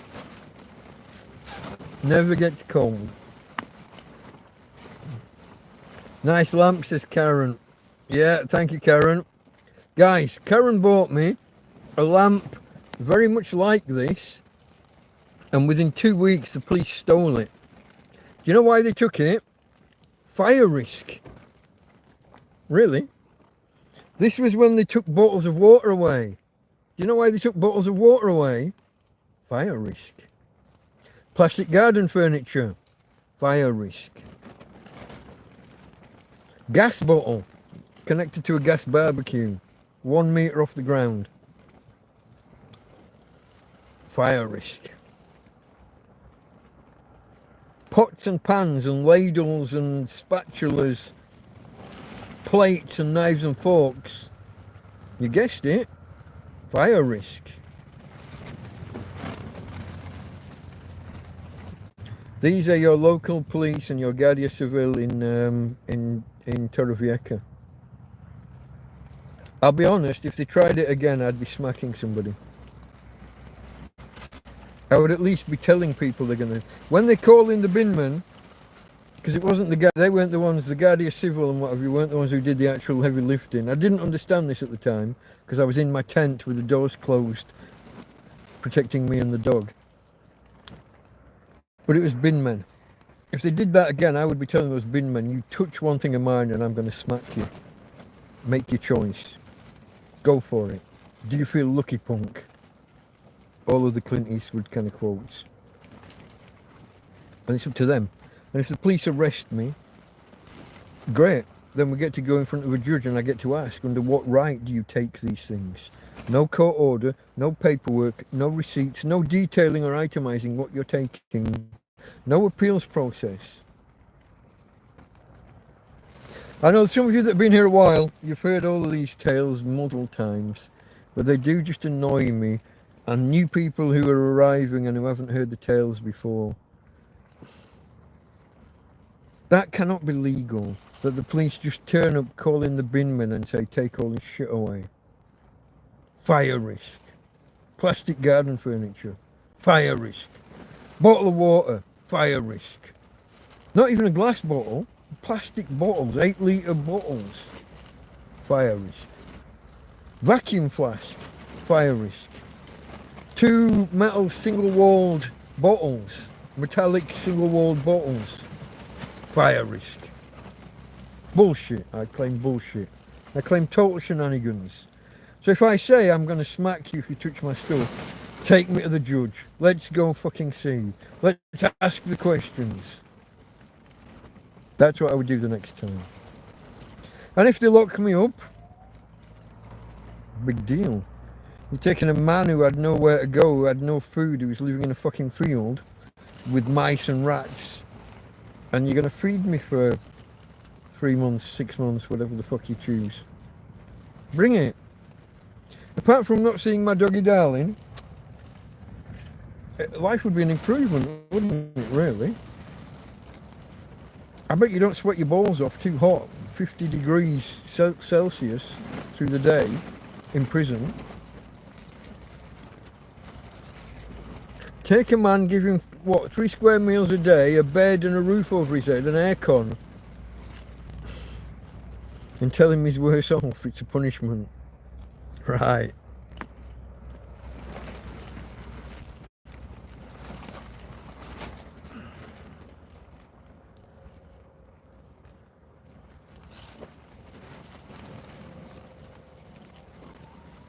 Okay, who's that? Oscar. Have you thought about... Oh, it's jumped. Where did it jump? Which way did it jump? Yeah, it's jumped again. Here we are. Have you thought about poste restante service at a post office or renting a Parto de Correos, a PO box? I can't get to them. I can't leave the field. What do I do? Tie the dog to a tree and leave her for a couple of hours while she barks once a second every second. By the time I came back, there'd be animal welfare here and there'd be police looking to lock me up. And all my neighbours would be annoyed as fuck. She literally, when I'm not here, she will bark once a second every second. Unless she's with a friend that she knows, in which case she'll bark once a second every second, but only for the first 10 minutes. When I was in an apartment, if I went shopping and asked my friend to keep Tina, if I asked Christian to keep Tina, Tina would bang her head against the front door for the first 10 minutes. She'd be scratching the door and headbutting the door. Even though she's with who we call Daddy. So all my friends, we call Uncle or Auntie, whatever, for Tina, right? Uncle Anthony, Uncle Tom, you know? Auntie Karen. Christian was Daddy Christian because we lived for 3 years in the same house. Me and him, his dog, my dog. But if I went out the door, she still went crazy for the first 10 minutes. No ifs or buts. So mailboxes, post boxes, even these e-commerce delivery box things that are springing up, they're an option, but only if they're the ones close by. There's a set here at the garage, but they're not the set. So for example, people ask me about Amazon deliveries, but the last I checked, the nearest Amazon boxes for me, the nearest boxes that would take Amazon are 1.5 kilometers that way down by Lidl.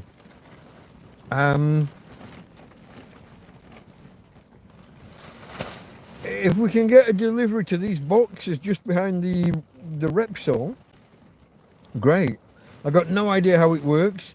You got to do something and receive an email and zap a code, and I don't know how it works. Never done it. See, folks, I'm a tech guy, but I've been out of the game now for 9 years. I haven't been following and doing and updating. So I'm behind on a lot of this shit. So I don't know. But are we back? Can someone in chat? I'm gonna have to go at the bottom. Here we go. There's Rob Ryan saying fuego. There's okay. Right, I'm not back. He's back. Well, yeah. I came back and then it ended again and okay, I'm back. Good. I was trying to say, even if I get to the post office, their first question is, ID please.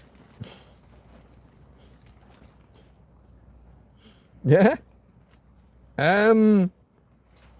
Catch 22, folks. I know I must sound like a real negative Nelly when people make suggestions and I'll find 2 or 3 different reasons it doesn't work for me. Distance, dog, papers please. I don't know. What happens if I do still... Here's the thing, folks. Technically, I have a passport, but the court have told me I can't use it. It's unacceptable. It's water damaged. Now, one tactic that people who tamper with passports do, apparently, is they make them look they used to make them look water damaged. So you would say, here's my passport, sorry, it got caught in the rain, or it was in the sea, or it was, you know, I forgot it was in my pocket and I was paddling, it got a bit wet. Or I fell over. And one thing that people who mess with passports do is that's a thing that they rely on, the faking water damage or making it look water damage so it doesn't look as good as it should. So I was told explicitly by the court, this is not good enough, do not use this. So whenever the police or anyone asks me for paperwork now, I say, no, I haven't got any. Because it's muddy and watery and stuck together pages and, you know. If I was to walk into a post office and present that passport, they might call the cops on me. Hello, John Aldwinkle. How's Aintree and Liverpool and the Old Roan and that whole area? I've got to work back. I've got a few... You're a pixelated blob, said Josie. I was.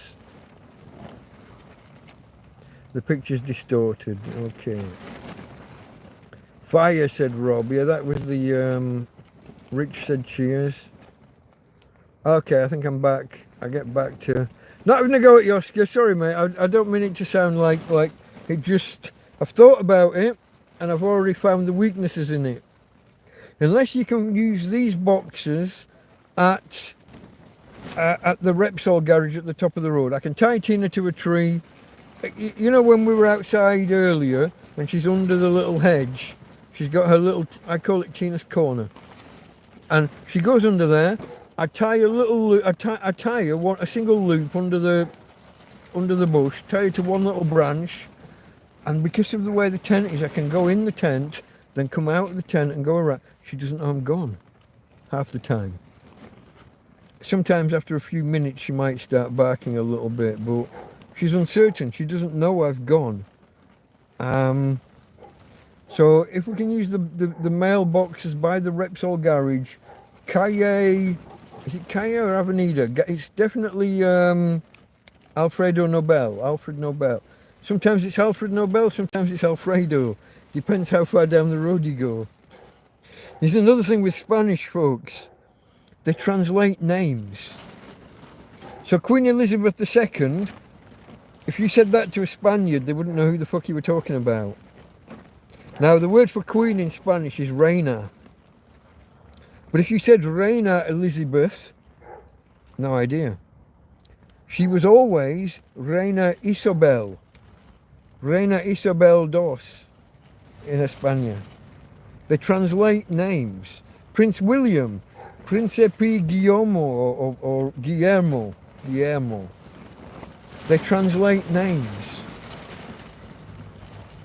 It's the weirdest custom or habit, I don't know what it is, but to translate someone's name into something else, to the point that if somebody saw Prince William in the street, they'd get his name wrong, because he wouldn't know that he was Guillermo.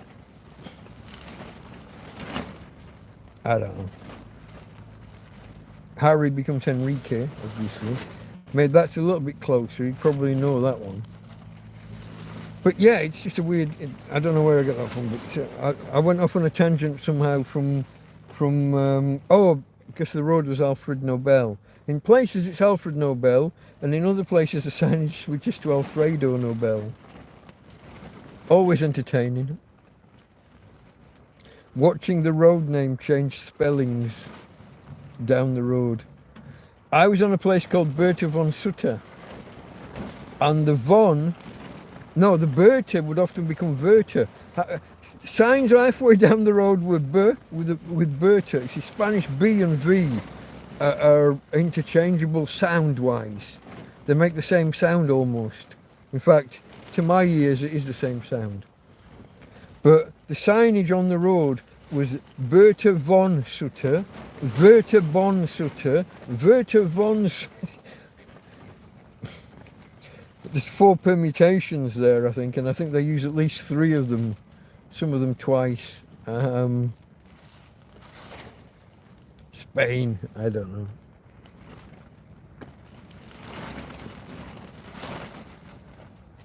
Okay, working forward again. John is, it's hot in Liverpool.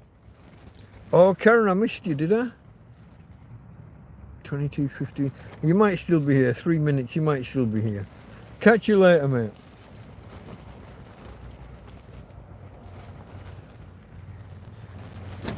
Josie saw a dog wheelchair for €130. Gonna look for a second-hand one, or someone can make one. Yeah, it's got to be sturdy wheels though, given that we live in a field and on a rough track. Yeah, it's tricky. The measurements and everything, and the adjustable, and where the saddles and the straps, where things go, the harness and straps.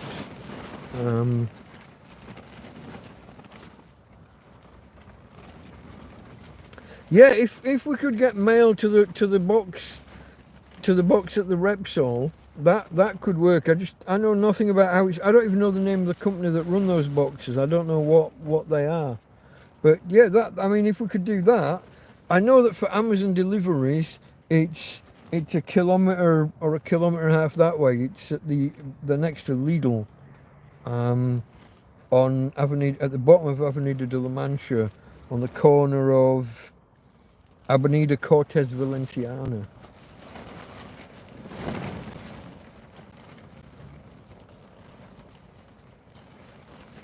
Cheers, folks.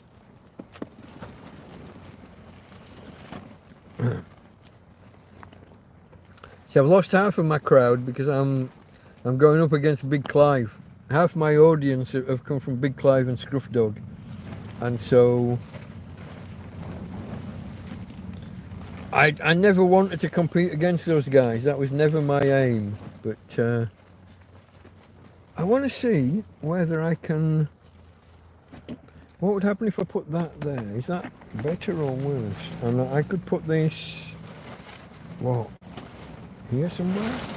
Maybe?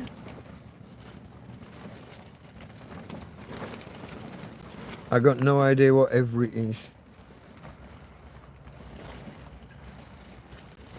No idea what every is. But yeah, if a delivery got to those boxes and I can wave a phone somehow in front of those boxes or do whatever it is, and yeah, that'd be great. If we could set up reliable delivery, if I could get a reliable mail delivery within a few hundred meters of this spot, such that I can tie Tina up, sneak off without her knowing, and I can go get stuff and come back, and she never. That would be. I mean, that would open up so many avenues. So many people offer to send me things, and I tell them that the man in the tent in the field opposite Repsol just isn't a reliable delivery address. Should be. You would think that a trained monkey, if you're driving a delivery van and a guy says, that Repsol on Avenida Alfredo Nobel, opposite that, see that big blue tent, the man in that big blue tent. How difficult could that be? I can even do you know what 3 words splits the whole world into about 1 billion 3 metre by 3 metre squares? I can give a like park your car on that square. It's obvious who you're delivering to. I can give them the what 3 words address. They don't get it. They say attempted to deliver, nobody home, and then an international delivery, say from the UK or from Norway to here, they make 1 delivery attempt and say, sorry, no, return to sender. If I'd paid money to have something delivered and they made 1 attempt, and if no one was home, that's it, they just fuck it off and send it back, I'd be fucking livid. You've got to make 2 or 3 reasonable attempts. Just keep it in the van and bring it again tomorrow. What are you playing at? How difficult can it be? I am, if you've watched Red Dwarf, I am doing the Holly thing at the minute, aren't I? It is literally just it is just head floating in a field of black. I'm sorry. If I thought earlier, I would have got my lamp fully charged before we started. I didn't realise it wasn't charged. And this other lamp should be fully charged. I've no idea what's gone on there. Those were all fully charged batteries.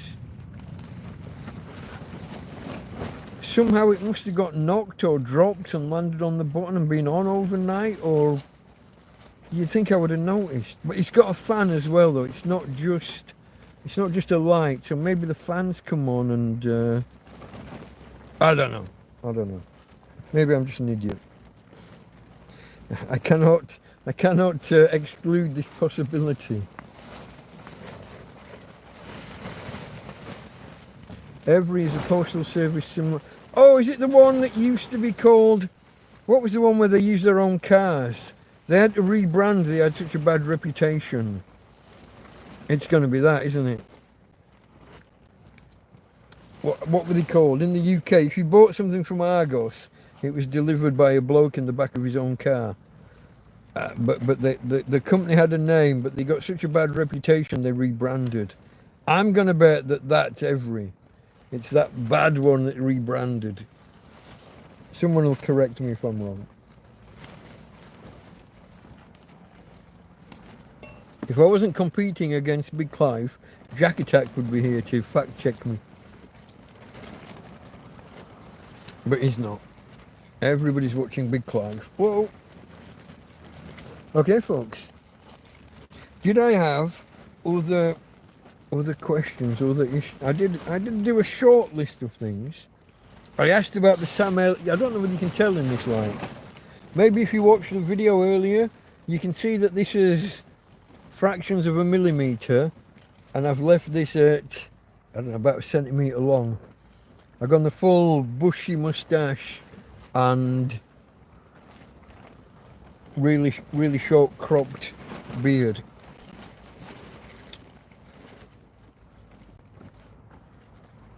Water, okay. Oh, and heat. Heat and water are the two topics I had left that I haven't properly covered. Whoa, what happened there? That's as high as you're going to go for me. Spain, folks, it's hot. And I'm struggling, to be honest, through the day. My ideal day is to sleep through the day and then stay awake and enjoy the nights. While it's cooler, I can walk the dog and enjoy a dog walk. I can sit in the outside chairs, let's say 9 o'clock, 10 o'clock, sit for an hour outside in the dark. 10 o'clock onwards for dark, I guess. But just the flies between, say, 6 and 8 or 9 are atrocious. The mosquitoes seem to be laying off, but I'm plagued by and I haven't got any fly spray at the minute. My fly spray's all gone, and I can't get to the shop to buy fly spray. He probably sells it in the Chino Bazaar. But here's my problem again. From the moment I leave Tina to the time I get back, I've got, 5 minutes? Maybe you could stretch it to 10 maximum to leave her tied up and unattended. She's got water, and I'll leave her either with water or water and food, depending on what time of day it is. But once she realises I'm gone, once a second, every second, till I come back. It's not a loud, excuse me. Oh, it's not a loud bark. It's a little whimper, a little yelp. But annoying for the neighbours, and I don't want to annoy my neighbours. It must be annoying enough for them just having me here.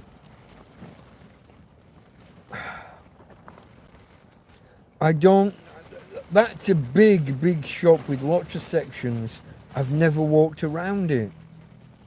There are 3 or 4 items that I will buy there periodically, like a bag of poo bags for the dog.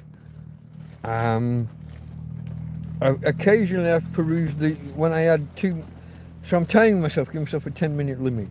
I've gone in, I've got the poo bag, maybe I can spare, if there's not a queue at the till, maybe I can spare another couple of minutes, and I'll peruse like the USB leads and stuff. I bought a USB-C OTG adapter, an on-the-go adapter there a while back, and I bought a cable of one type or another, but I can't remember what.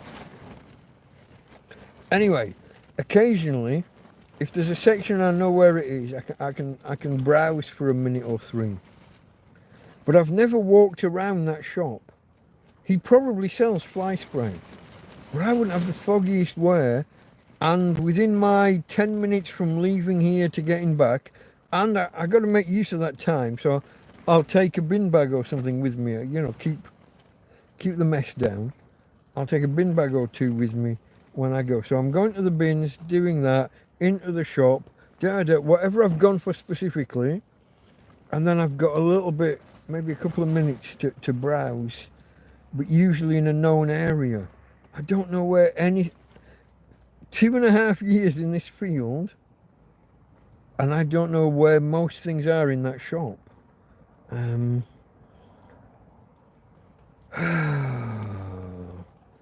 So yeah, flies and fly spray I could do with. We're plagued by the little buggers. At this time of year, so far, it's not really. A month ago, I was waking up with I was a Klingon in the middle of the night. So many lumps and bumps on my forehead. B'Elanna Torres on Voyager. And the weird, I think I've said this before, if you get bitten by mosquitoes badly one night and then it subsides, you get a couple of different mosquito bites the next day, those same welts that you had the previous night come back up again. It's the fucking weirdest thing. It's got to be an immune over response. It's got to be the immune system. But I've never heard anyone say that before. But yeah, if you get like, you know, you get like a long welt where they bite and bite and bite like in a line.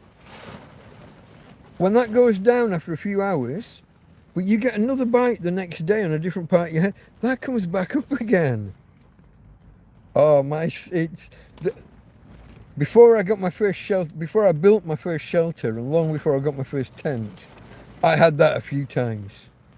I'd be in my bed, which was just a bedroll, with a tarpaulin over the body, but the head and sometimes the arms are exposed, and you wake up at 3 or 4 in the morning, itching like God knows what, and you could feel all these lumps and bumps, and it goes down, and the next day you just get a couple of bites, and the whole thing, and it aggregates over a week. I'm sure it's like a rolling average of what you've had in the last 7 days. Bizarre. Let me catch up with chat. Hermes previously. I'm not sure that's the one I was thinking of, but it might have been. It's been a while. I've been out of the UK for nearly 10, over 9.5 years. What is the blue crown thing? It's a new feature that YouTube introduced. I supposedly turned it off. I turned it off for me personally, and I investigated how to turn it off for the channel, and all of the help notes said that if you've turned it off for yourself, your channel has it turned off. The people who interact the most, the people who give the most messages, it's supposed to keep track of who are the top 3 chatters and super chats and people who donate memberships. I've got all that shit turned off. I thought I'd got this turned off. I was surprised to see that top fans thing. Everything I've read says that shouldn't be there. It's pathetic. They're trying to turn being in chat, they're trying to turn it into a game or a competition to make it so you all want to compete each other. Oh my God, Josie's number 3. I want to be number 1. I've got to send more messages. Childish, pathetic. I forget to turn it off yourself so that you don't see it. You go into your YouTube settings, so not inside this chat or anything, maybe save it for later, but inside either the YouTube website or the YouTube app, if that's what you're in, you go into that, into settings, and you look for, oh shit, what was it? It wasn't like personalization and security or something. It was, oh, you'll have to do a search and look it up, or maybe I'll look it up and tell people, maybe I'll do a message telling people how to turn it off. I think it's childish. I turned it off and wanted nothing to do with it. Everything I read said it shouldn't be here now, but I'm even seeing it in the top left of my screen, so that maybe that's because I'm the channel owner, so that I can see. I don't want to see. Don't get involved in it, folks. Don't get... These people pay psychologists and psychiatrists. I can't remember the difference. I think psychiatry involves drugs, so maybe not those. They pay psychologists millions of pounds to work out how to manipulate you into doing things. Don't get suckered into that shit. I tried to turn that off. You shouldn't be seeing it. I'm sorry you're seeing it. If I find out how to turn it off globally so that no one on my channel sees it, I will flick that switch straight away. So don't get involved in competing to be number one. It's just childish, silly rubbish. All you'd have to do is spam you just, and you'd have more messages than anybody else and therefore be in the lead.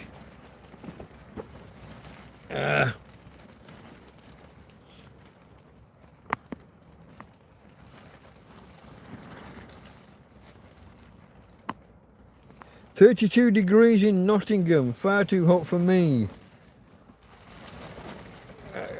Couldn't cope with 38s and 40s in Portugal. I think here today was about 33, but inside the tent, well, 33's in the shade. In the sun, I don't know what, 43? Inside the tent, what, 53? It's like a fucking... The temperature gradient, if you put your hand up towards the roof of the tent, the difference between the temperature up there and the temperature down on the floor is remarkable. And that's even when I've got a fan running to try and steer the air around. I'm burning my precious electricity just to move air and circulate. And I've got a cross draft, I've got a cross breeze going between two doors that are staggered on the tent. So going through the tent. But it's hot in here, folks, in the day. I don't want to be outside all the time. I do use the sombrilla, the parasol that Susan bought. I use that quite a bit. But today it got windy. It was too windy to put up. Waiting until just after dark. You have to put up with a few flies for a little bit. The flies are there for maybe the first half an hour or the first hour after dark. But then they go. If I went outside and sat outside now, if I had a light, well, the light would attract moths and things. But outside is cooler at night. In the day, I want to sleep. I don't get to because Tina's barking at everything that moves. And police are calling and people are stopping off and dropping things off and things. I shouldn't complain.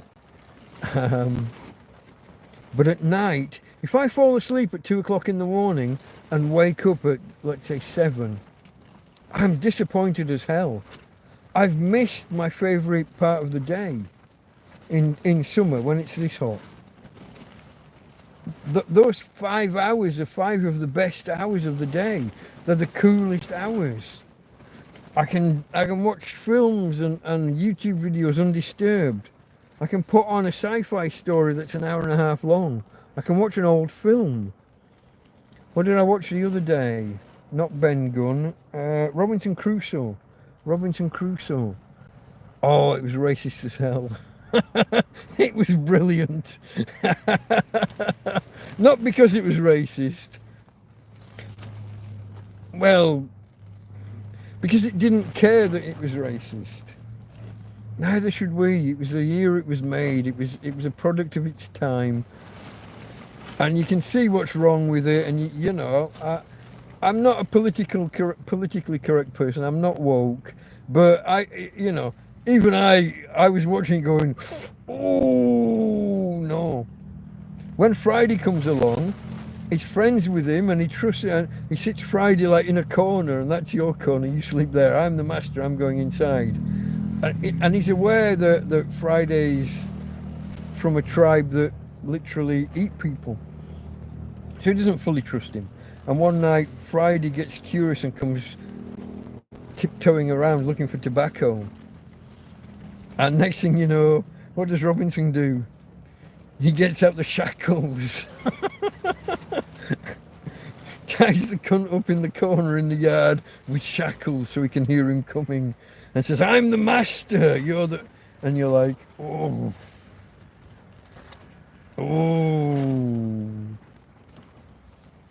So I'm the least politically correct person you know, probably. But even I was like, oh.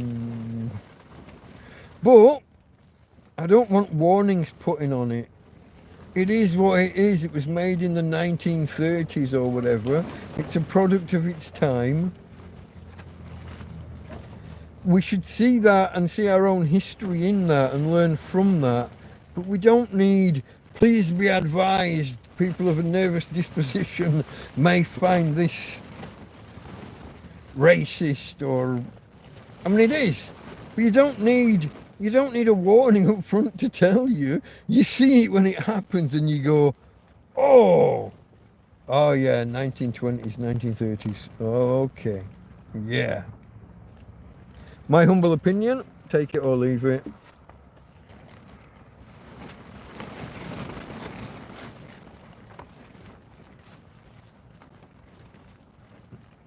Karen likes a crown. Boss over yourself. Karen's nickname is Queenie. Oh, what does that remind me of? The Footmen. Okay, yeah, that's a private joke. We'll save that.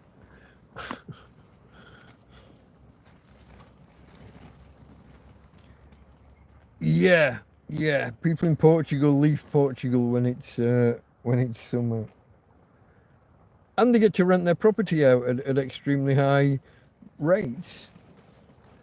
Spain's turning against that now. You can't do the Airbnb thing without licensing. You have to get a license from the government first and be taxed on your earnings and all of that. Apparently. Well, no, that's not... I was about to say allegedly, but no, that is fact. You have to register an Airbnb now. But yeah, it's for all of the people that live here in Spain that aren't Spanish, like especially the Scandinavians, the Norwegians, the Swedish, they avoid Spain in July and August. They go home for a couple of months, come back here, maybe go home for Christmas and come back out again, or bring family out here at Christmas so the family can have a warm Christmas. Because on a winter's day here, I've sat outside Tweety's on maybe 2 or 3 days before Christmas Eve. Let's say the 21st or 22nd of December, and it's been hitting 28 and 29 degrees on the, the boards. All of the pharmacies they all have a clock and it's a digital display, and it shows the time, and it alternates between the time, the temperature, and an advert for the pharmacy. I'm sure I've sat there and seen it hit 30 in December. All that happens in December, it doesn't get colder. The days, the warm period, the warm part of the day gets shorter. You get between like 12 and 4 instead of 10 and 6 or 8 in summer. In winter, it's still warm. It's just a shorter period of warmth. And as soon as the sun goes, like behind a building, as soon as you're in shade, then you notice it's cooler again. But you can have a lovely warm December in Spain. It's fantastic. As I said to Barry the other week, the Scottish couple in Spain, if you were basing it just on temperature and weather, do you want to be homeless in the UK in December, or do you want to be homeless in Spain? Now, don't take it wrong, that's not why I'm here. That was the thing that I think I maybe didn't explain enough in that interview. His narrative was people choosing to be in Spain rather than England. As I've said many times, I'm trapped in Spain, wanting to get back to England. When I get back to England, I hopefully won't be homeless, or if I am, it won't be for long. Just until my bank accept that I'm me and give me access to my money.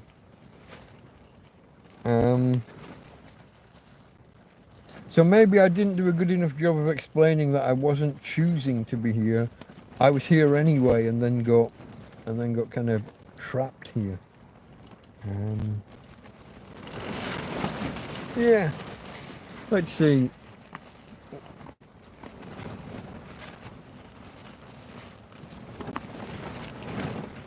Oh, good night, Josie. That was at, does that say 18? 23, 18. Oh, I've left it a good 5 minutes. She's gone. She's gone without hearing me say goodbye. Loved Robinson Crusoe. It's an excellent book. And it does have a lot of the faults I just mentioned. But this was a 1930s or 1940s black and white adaptation. On YouTube. I don't know if you've noticed this, folks. Hold on, what's Karen saying? Karen's in and out. She's bobbing in and out. There's a lot of films appearing on YouTube, and they're not pirated. A lot of old films are licensing them out to numerous YouTubers who are setting up channels just showing old movies. I watched a really crappy, like a 2-part film, like a 3-hour thing, a 1980s sci-fi film last night. I think I must have fallen asleep before the end because I don't remember how it ended. I can't have been too far from the end, but man, it was bad. And I loved it. The worse the sci-fi, I think the more I enjoy them.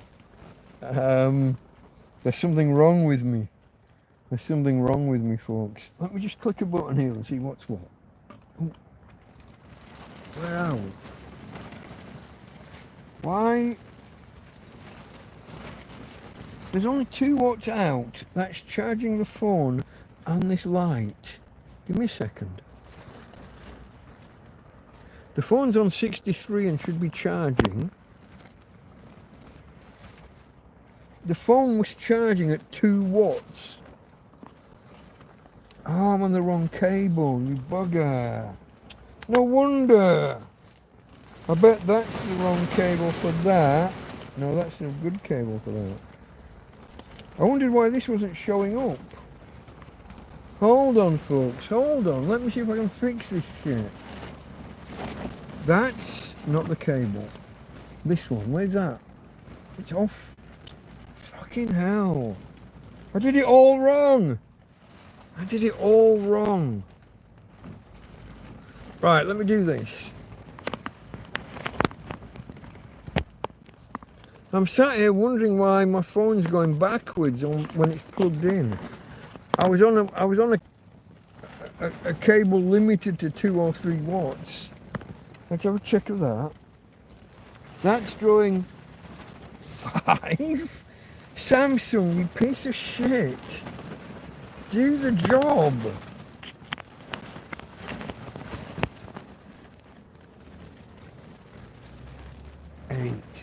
This phone can draw up to 14 watts, but Samsung don't obey.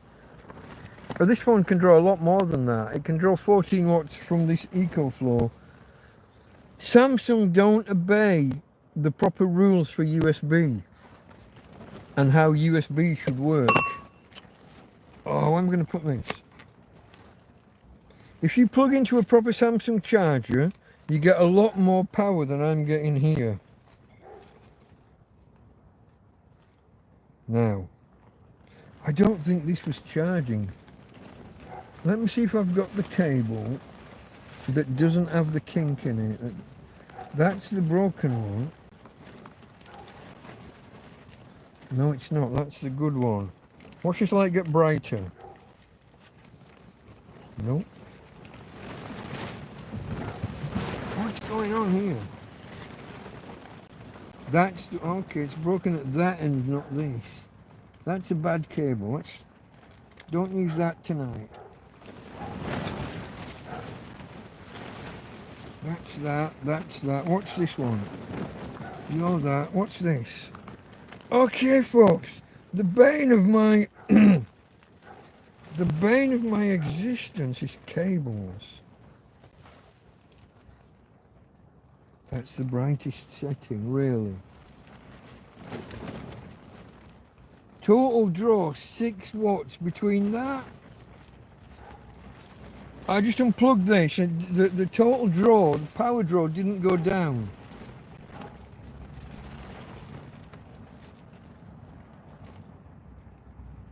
It's not drawing any power.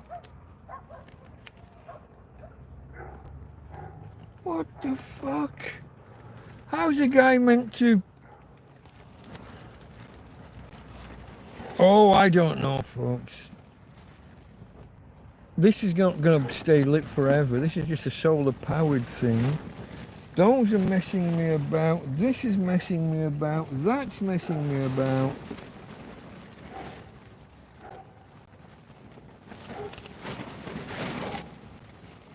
Six watts total. I've got 2 devices plugged in and they're doing nothing power wise. Okay. Sorry, that would have been in the microphone, won't it? I was blowing the USB socket. Aiming to blow the USB socket. Now I can't find it.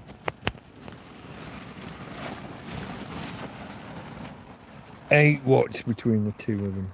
It's all the phone.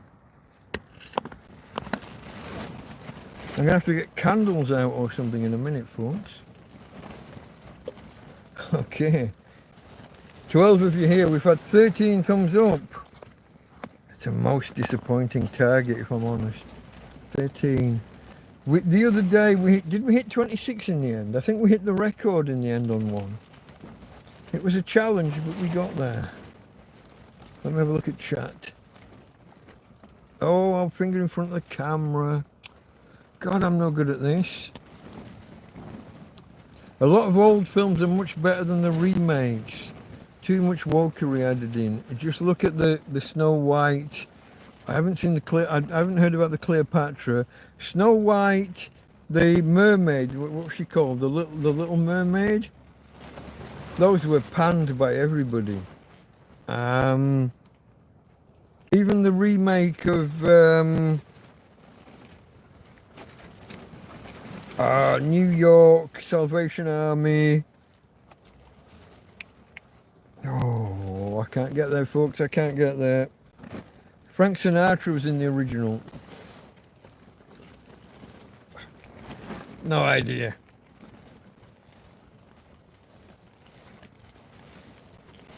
They've all flopped. All of these modern remakes of everything has flopped. Everything. Oh, I think we're losing the audience, folks. Oh, why is that rocking? Just give me a second. Is there something on the... There's nothing on the stand. There's nothing on the chopping board that you sat on. So why does... Now it doesn't rock. Well, ain't that queer? There's nothing there, but it was rocking on stuff that wasn't there. Who knew? Okay, folks. Who's got any topics for us to discuss? Topics, questions. Have we got any of my new subscribers watching? Anybody who subscribed in the last month or so? A lot of people did. And this, unfortunately, will be your first... This was meant to be outside on a sunny day, but the wind kicked up and got in the way. Tomorrow will be a TrampCast proper. We will detail a week in the life of. Unfortunately, it won't be this last 7 days. It won't be the 7 days prior to that. I think it's the 7 days prior to that. But I might be off by one. It might be a week. I lose track. I lose track, folks. I've been away a little while. But I'm back now. Back with a vengeance. We'll do this tonight for as long as we can. We'll do tomorrow's if I get the notes finished, which I can't see me not doing, except for losing pens. That's the only thing that could stop it. The other notes are literally 3/4 done.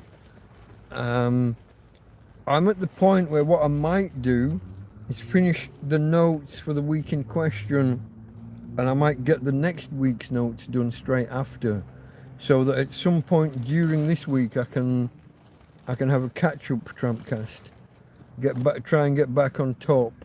It's less than a month ago that I was battling to get back on top again. So to suddenly miss a couple of episodes so soon after is a little bit unfortunate. I won't say disappointing, but the first one was understandable. I had 3 friends show up at the same time and take a decent chunk of my day. Last week was just me not in the fucking mood. Things are getting on top of me. Trolls and people online, just pressures from negative people who are outright hostile, pressures from people who are trying to be helpful but are missing the mark and need a bit of correction or guidance, explanation. All just too much. Yeah. On someone else's, who was that? Was that Oscar? Oscar. Yeah. I did a video. I was interviewed by the Scottish couple in Spain, and I got some quite. On the whole, people are supportive. Let's put it that way. There are people that I liked the responses. There were people who tried to be helpful but were off target, and there were people who were just damn right hostile and ignorant and vulgar and yeah. Now, they had some of their content stolen by the Daily Mail. They did a video like a top 10 reasons people who've moved from Britain to Spain move back. They're trying to be helpful. They're trying to point out the pitfalls, the things that people get wrong, the misunderstandings some people have. So they did a video. It's a little bit clickbaity on the headline, but if you're running a YouTube channel, that's what you have to do. That's how the algorithm works. You have to catch people's attention, and these top 10 this and top. If I did a video, top 10 lessons I've learned as a tramp, top 10 things I couldn't live without as a tramp, it'd be a gold mine. Maybe I should do it, but I haven't. But they did one, and it did well, and it sat there a while. I think it's an old article, I'm not sure. But then the Daily Mail took it and reworked it, and their wording, their narration through the video, the Daily Mail took it and turned it into as if they'd interviewed Barry and Karen. So Barry, why do people leave? Oh well, this. Barry says this. Karen says that. I haven't seen the article, but this is my understanding of what's happened. Now the reason I'm saying this is their video got embedded in the Daily Mail website. So the Daily Mail didn't give a link and say go to Barry and Karen. They embedded the video within their page. Again, making it look like this is a recording of the interview that you've just read about. And yeah. But I think that what might have happened, I think some people have then taken the name Scottish couple in Spain, so they've kind of mentioned them. And so some people have either clicked, I think even when they embed the video, I think you can still click through to watch on YouTube. And I think people did. Because after my interview, after my discussion with Barry was aired, I got a surge in subscribers, and it dropped off over the first 4 or 5 days. But then this thing happened with that article, and out of nowhere, I get another uptick in new subscribers that carries on for another week or two after. It's still going now to some degree. I'm getting at the minute about 5 or 6 new subscribers a day, whereas I used to get 20 per month, so less than one a day. I've instead of getting 20 in the last month, I've got 220 in the last month. So I think that even though they objected to their content being stolen, and certainly from what people say, it sounds like lazy journalism, making it sound like they've been interviewed by the Daily Mail. Barry says this, Barry told us that. No, you've just taken words out of the video.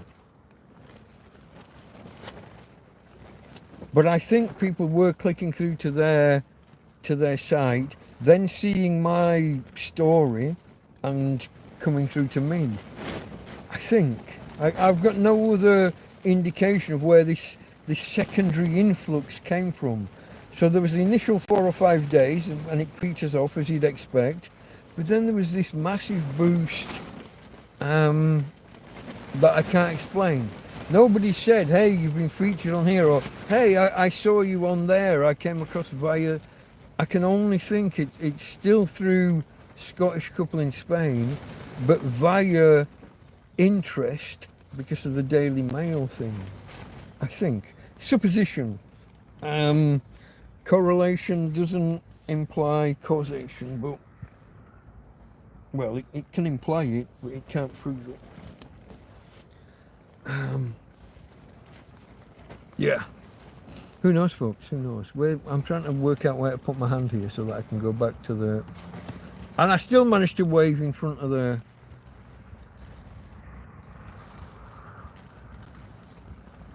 I've noticed... Okay, Oscar says, I've noticed a few YouTubers have experienced similar trolling and turned off their comments.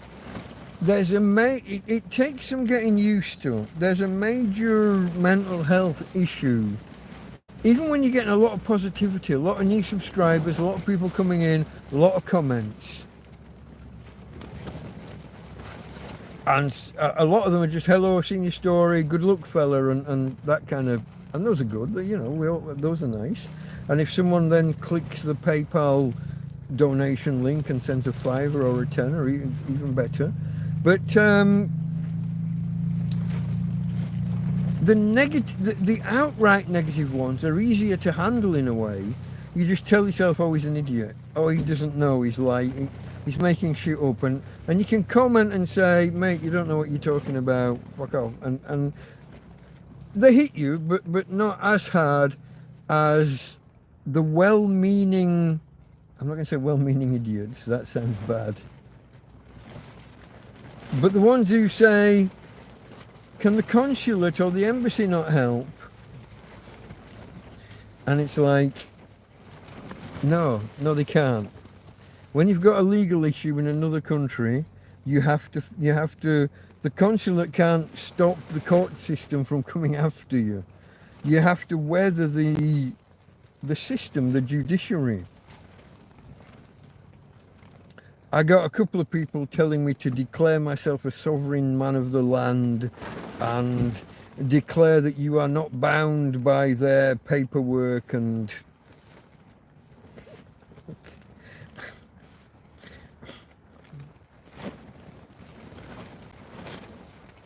There's one guy I'm on the verge of banning. I don't know how much longer I can be polite and just saying it doesn't work that way, mate. Show me a single court case where somebody got to walk away and declare that the court doesn't have jurisdiction over him. You can't just say return to sender on paperwork, especially when you went to court and signed to pick up the paperwork. Return to sender, I don't accept the contract with the Navy and therefore I'm not part of your judicial system. No!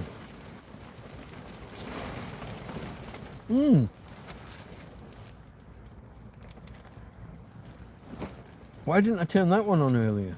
That would have helped, wouldn't it? Just a little bit. So for anyone new who hasn't seen this setup before, it is a little bit different today. Let me show you.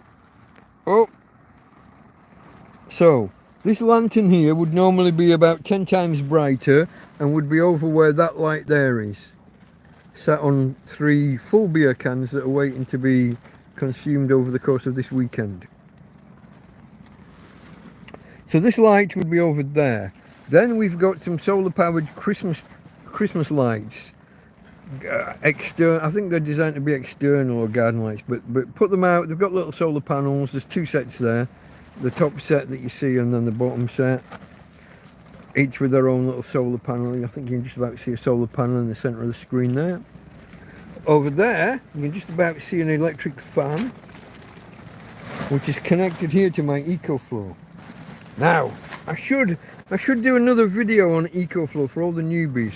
A lot of people don't know what they are, but basically this connects to a solar panel and it gives me, let me see if I can turn a light on.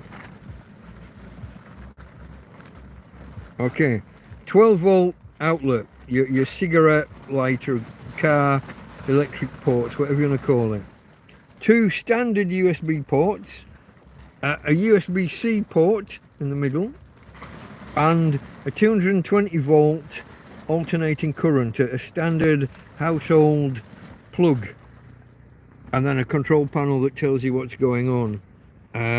How charged the unit is, 87% charged. Power in, 0 at the minute because it's not connected. Power out, 7 watts. And at this rate, 7 watts out, it will last for 43 hours. And if I was to press this button here to turn the oh, I don't think I was pointing at it. You see that the lights come on. That means that this socket is now live and my electric fan is now doing its thing. It is on full blast. It will affect sound. I'm sorry, that was unintentional, but it's just for demonstration purposes. On a quick blast, maybe I'll let it run for 30 seconds just for me and Tina. Over here, it's Tina girl, and she's on the bed for once. Normally in summer she wants the cold plastic of the floor of the tent under her, but for now she's taking cuddles with her daddy. Hey babe, hey babe, my little girl. Yeah, I took her for a walk before. She did absolutely fucking nothing. That's a danger sign. What could possibly go wrong when you walk your dog last walk of the day and she does nothing? I'm going to have to take her out again in the middle of the night. Otherwise we'll be risking an accident. I'll turn that fan off just in case it's making noise for you. Chat. Okay, where are we? Rob B, I haven't seen it the last couple of weekends. I don't think I've had an alert from you. You still doing the music thing? I'll go check out, I'll go to your channel and look rather than looking for alerts or, not, what do they call, notifications, that's the word.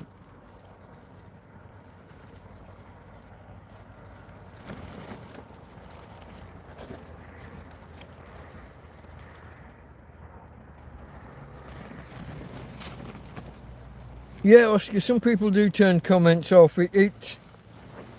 You need to develop, over time, you develop a certain emotional kind of hardness to handle these things. And mine's building, but when you get a sudden influx of attention, so like I said, my channel has been accruing subscribers at the rate of about 20 per month. Basically, YouTube haven't been putting me out in front of new people. They put my content out, they're like sample test with a small sample of subscribers. And if people don't watch it, they don't show it to any more subscribers. If a high enough proportion of that first sample watch it, they'll show it to a larger sample of subscribers. If enough watch that, they might offer it to all subscribers. And only if a high enough proportion of those watch it, do they push it out to new people. And I seem to have been sandboxed for a while, where I wasn't getting shown to very many new viewers. I wasn't getting offered, it wasn't getting listed. So you have to get listed in front of them and then they have to click it. So either I wasn't getting put in front of them, or my thumbnails weren't enticing new subscribers.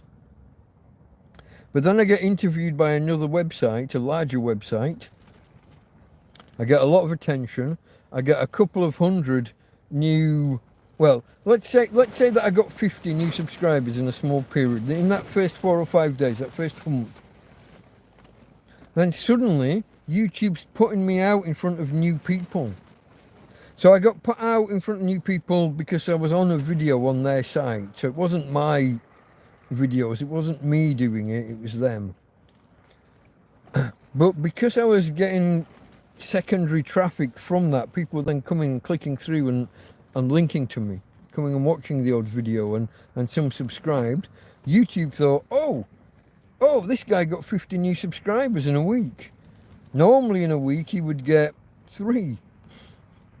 Oh, something must be happening. And so they put me out in front of other people.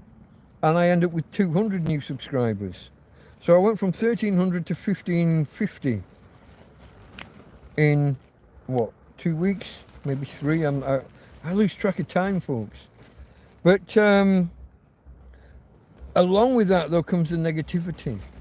On their site, on the Scottish couple in Spain's website, the article they did with me or about me, as I said, some outright negativity, some people just calling me a liar, some people just saying it doesn't make sense, you only need 30 euros to get home, surely somebody can offer you 30 euros. Yeah, okay, mate.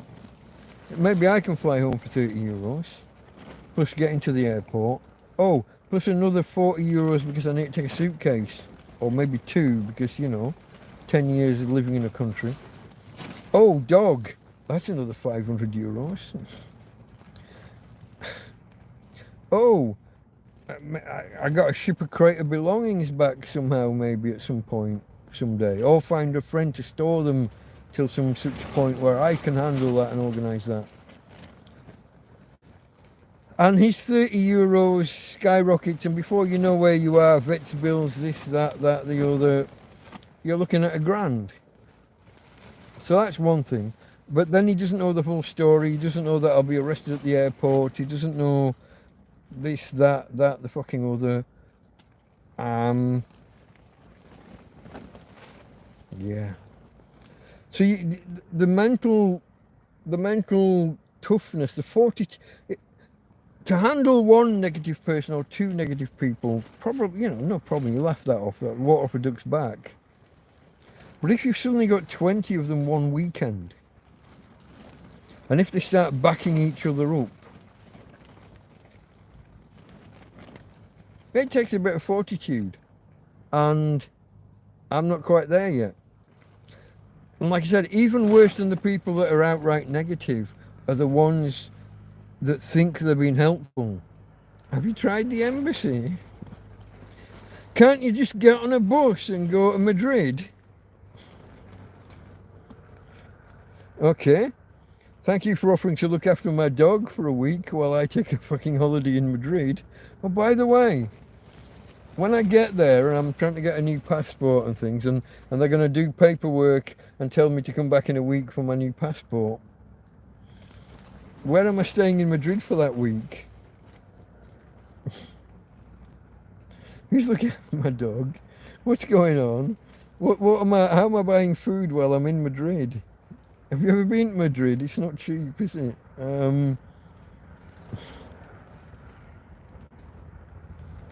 It's the helpful comments that are the most draining in a lot of ways. Because it's ground you've covered 1,000,000 times. No, I'm sorry, I've got a court case hanging over my head.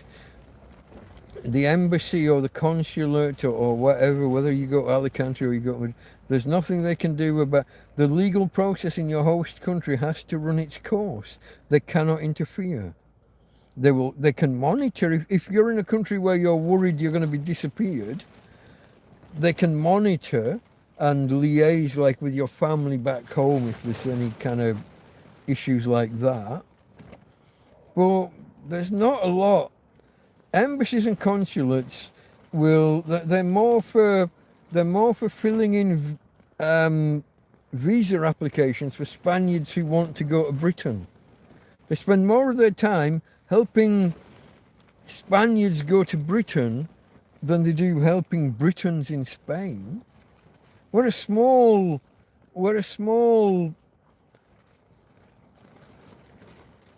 chunk of their overall workload, because there's nothing they can do. Apart from clerically, they can log the fact. They can write down, this bloke is in this prison, or he's got this waiting over his head. Maybe we can put him in, if he needs money and he's got family in the UK who are willing to, maybe we can liaise and do something. But there's no, they can't actually do anything. They certainly won't give you money to help with anything. They won't give you money. Oh, in certain circumstances, they will give you a loan. It's got to be paid back, and there's strict terms and conditions. And it's very limited circumstances. After you've exhausted all other avenues. So you give them a list of 10 family members of yours back in the UK, and they ring them up and say, hey, your mate or your family member's over there and stuck. Can you help? And they need to get a no from like 10 people. It's all like... What I'm saying is, helpful throwaway comments from well-meaning but uninformed people are really quite draining. Really quite draining. Probably more draining than the outright nasty asshole trolls. Can't you do this? Can't you do that? Why don't you walk down to the Costa del Sol? There's buildings that are empty down there. I got a disabled dog. I'm not walking anywhere. I can't walk 50 meters. I'm literally picking her back end off the ground. She's not even pretending to walk. She's just dragging her feet when we walk now. I'm literally hoiking her off the ground, hoping that I'm picking her up high enough. When I run out of energy and she just starts dragging her feet, she's calloused the tops, not the bottom of her, the tops of her toes where they've dragged along the ground. They're not scabbing, they're not cutting and grazing. They're calloused now because they've rubbed so much. So at least I'm not damaging her. She's got some kind of protection there for what it's worth. But she's heavy. She's over 30 kilograms and I'm carrying... I think I'm carrying 2/3 of the weight, if I'm honest. And I'm carrying it, and she wants to go further. She's looking for nice, fresh, chewy, damp grass to chew on. It's Spain in July. There is no damp, fucking chewy grass. Not here, anyway. Not in the southeast coast. It's straw. It's nasty. It's awful. It's brittle. Sidetracked, guys. I've gone tangents from tangents. Oh, Rob B, message retracted. What? Have I offended you? What happened? Did you mistype something, misunderstand something, or have I said something wrong?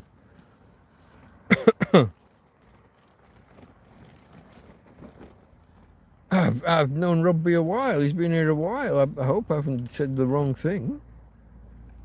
Now you got me worried, mate.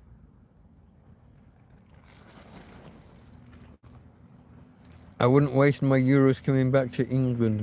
Many Brits are escaping. One boat in, one boat out. You want to say to them, mate, you got an empty boat there. Can I have a seat? Get over to France on the rubber dinghy on its return voyage. A little bit of politics, folks. A little bit of politics. I've still got sangria, haven't I? Are you still there, Rob? I hope I haven't said something wrong, mate. What's the deal? Hold on, you've typed 2 retracted messages. Are you watching multiple videos and you've typed in the wrong chat? I've done that before now. In fact, I typed in. I thought I was sending like a messenger message to Karen, and I was on. I don't know if it was Big Clive or Scruff Dog. Yeah, I typed a message. You know, hello mate, how you doing? You had a good day? into a chat window rather than a messenger window. You had me worried, Rob. I thought I'd offended you. I thought I'd said something wrong.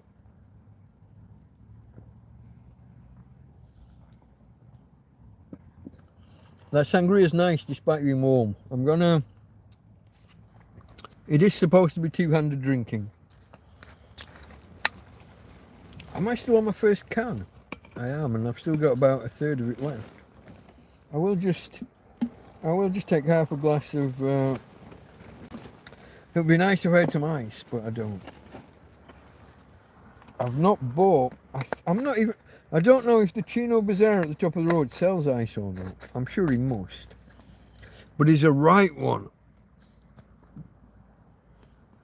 The difference between buying a can of beer and buying a can of cold beer is ridiculous. It's about 30%. Just to buy it chilled. I've never done it. I'm trying to drink without waving my hands in front of the camera, and I'm failing miserably, folks. I'm sorry. So Rob has a Jack Russell, best pal ever. You have a Jack Russell. He or she, what's his name? His or her name? Dogs are great. I had an unfortunate incident as a kid where my do you like Estrella? I do, yeah. I like most of the Spanish beers. I like Estrella. But I end up drinking whatever I drink the supermarket's cheapest. So if I'm in Mercadona, which I haven't been in for about 7 months now, if I'm in Mercadona, then it's Steinberg. If I'm in Lidl, which I haven't been in for a couple of years, I don't think, then it's Argus with a U, Argus. It's just whatever's the cheapest. You still get beers here that are 30 cents a can, sometimes still slightly under in some places. Someone was telling me the other day they were getting cans for 28 cents still. See, I remember the good old days when the beer was 20 cents a can. You get a 12 pack for $2.40. I think I've told the tale before of Lidl didn't sell 12 packs. They would always rip the plastic off and just shelve them up as individual cans. So my mate Christian went down with a shopping bag and just swept the fucking. He said, "Have you got any cases of beer? Any 12 packs?" No. I said, "Well, you haven't got any like in the back room in the warehouse?" No. I said, "Okay." He said, "I wanted to buy quite a bit of beer." "Oh, well, you'll just have to buy individual cans." He got the bag, put it under the edge of the shelf, and went, "All right then," and just swept the shelf into the bag. Takes it to the till, puts it on the conveyor, and they said, "How many?" "I don't fucking know." Your job. Made them count them out. A week or two later, they've got them out in 12 packs. When a man wants a drink, he's not counting them. And even if he'd counted them as he put them in the bag, if he counted them and said, yeah, there's 40 cans there, they wouldn't have believed him. They wouldn't have known whether it's 40 or 50. They'd have still taken them all out to check. So he put it on the conveyor and just said, "Fucking your job." I asked if you had 12 packs. For some reason you don't. Everybody else does. It's on you. 2 weeks later, a pallet of 12 packs. You can open them and take individual cans. There's no problem. It's not like America where you can't do that. $9.50 a pint in Glasgow. Oh, the craft stuff. The what's the other word they use when they don't say craft? The Americans use a different word, don't they? They use it for bread and stuff. Oh, my vocabulary. Well, the vocabulary's there, but the synapses don't fire. Artisanal beer now, isn't it? And microbreweries and yeah. Yeah, there's nothing wrong with. I don't mind real ales, and you know, I'm a bitter drinker historically. People tell me there's a difference between bitter and IPA. I've never been able to identify that. There seems to be more difference between the bitters or between the IPAs than there are between bitter and IPA. I see them as part of the same. Oh God, now I sound woke. Spectrum. Well, I don't see the difference.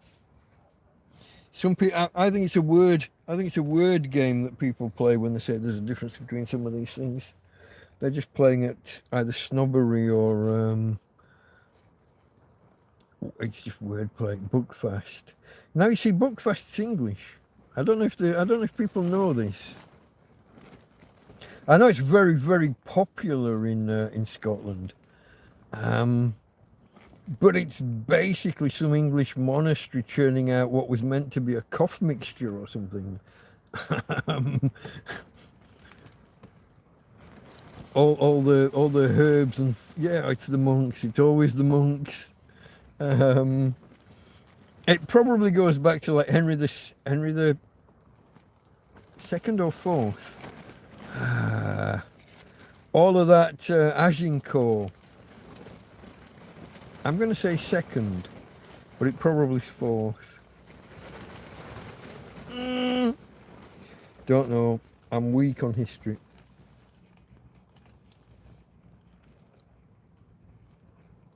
Tonic wine, yeah. But it's not just wine, is it? It's all the other stuff that goes in it. The extra sugar that gets poured in afterwards, and then all the herbs and I don't know if they're herbs or spices or whatever they are, but yeah. But I think I've tried it. I've never drunk like a bottle of it, but I've tried it. I must have been somewhere at someone's house, and maybe we've split it between 5 or 6 of us, probably in shot glasses or something similar, like when you do a Jägermeister. Yeah, that kind of size glass. Where's chat gone? I just scroll back. I just check that I'm on the right. I am on live chat rather than what? Top chat's a waste. I should have said this at some point, folks. Check which chat you're watching. If you're in chat, you want to be on all chat or all messages, however they word it. Live chat, all messages are visible is what it's called on mobile.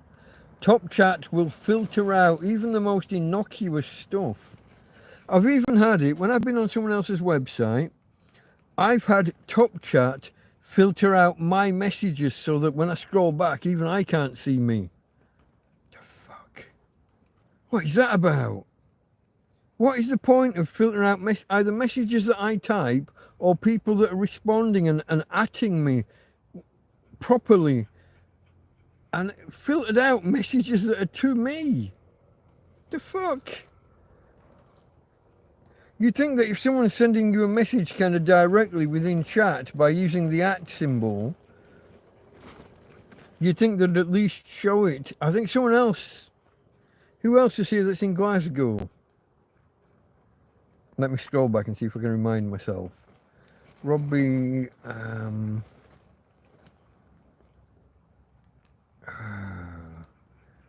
who's in Glasgow? It might have been Jack Attack earlier, maybe. Jack Attack's definitely Glasgow. I can't think who else it could have been.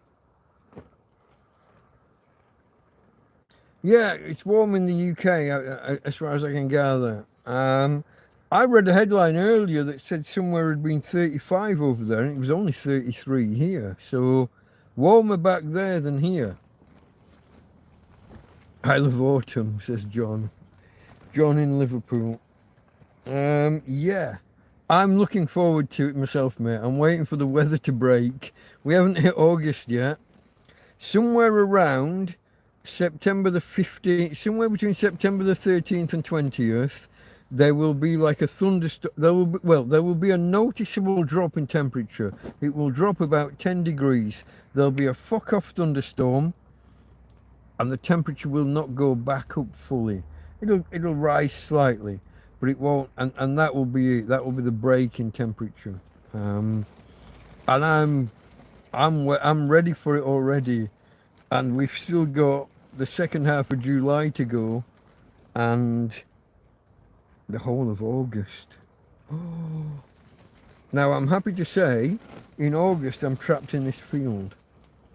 I wouldn't want to be walking around Torrevieja in August. The place gets full.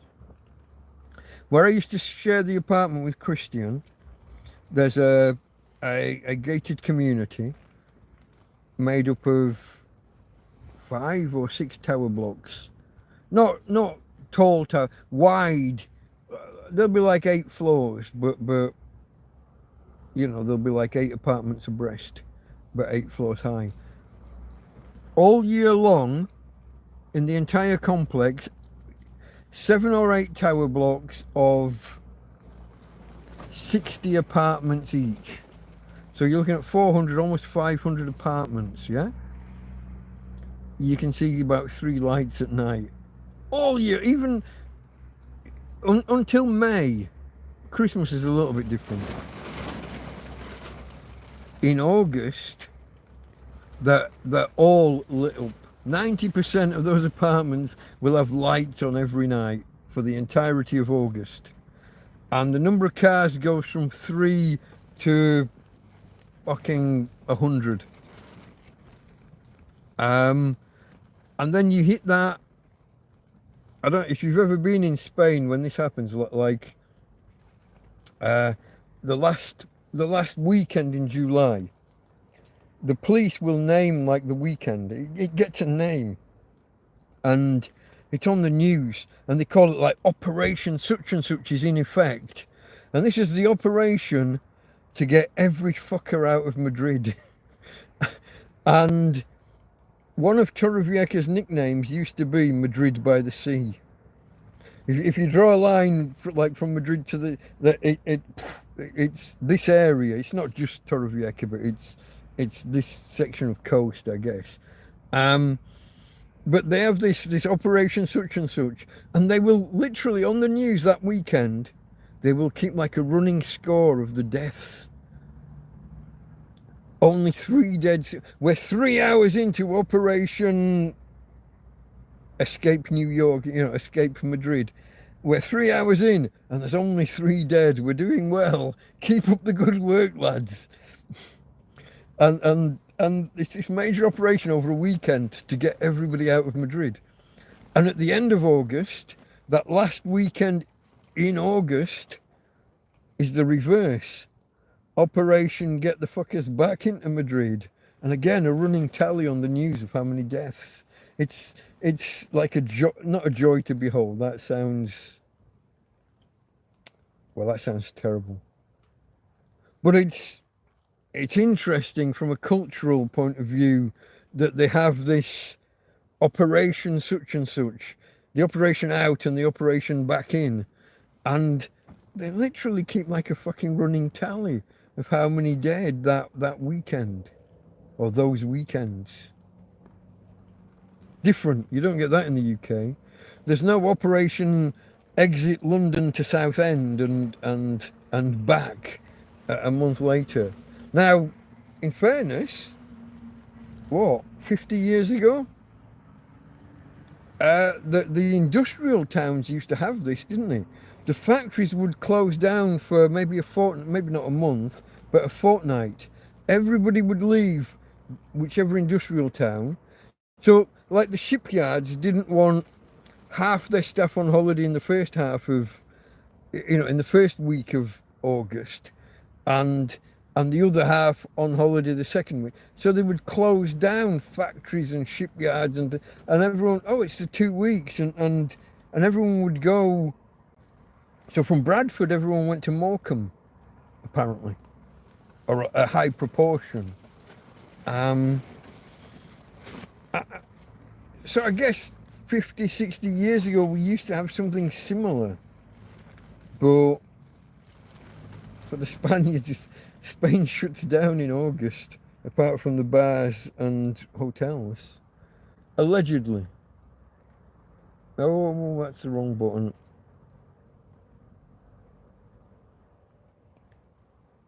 Rob says it was 36 in the Midlands.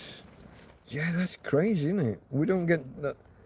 Wasn't the record last year? We hit the UK hit its record to like 38 point something, and there was lots of fires, and everyone says, "Oh, global warming, global warming," and it was a couple of idiots running around setting fires, you know, like starting wildfires, forest fires, whatever you want to call them.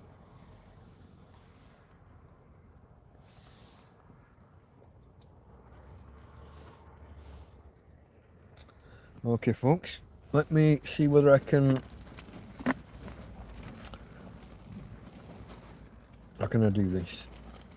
I need to get one of the live cans out and put the dead can under, and then sit this light back on top of. I've got no idea how long this light's going to last. It's solar powered, so it's not like I can even plug it in and recharge it. This one doesn't seem to be. Hold on, that's me. But normally, this is a disconcerting for me, this is terrible. Let me watch. That's taking 6 watts. Normally you plug that in and it should go brighter. And it didn't register on the output. Can I try that with a cable? The other cable's got a break in it, so I don't like it, but it might be better. It should at least show up on the measure.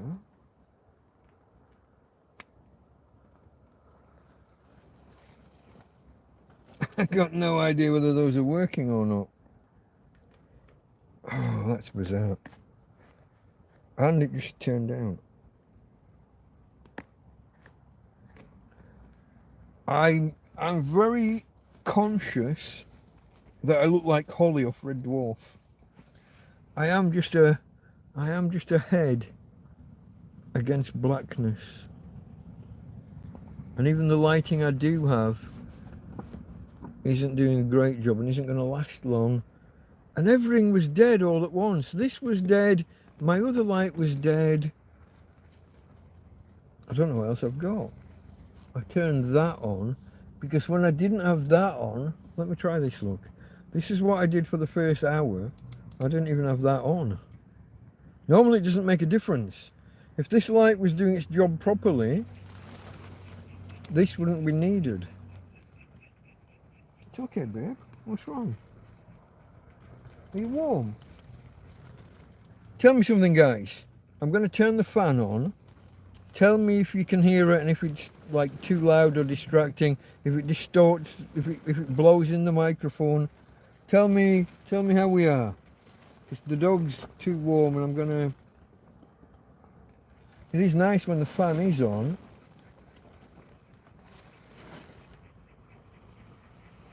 Let me go to the bottom of the chat. I'll work my way back.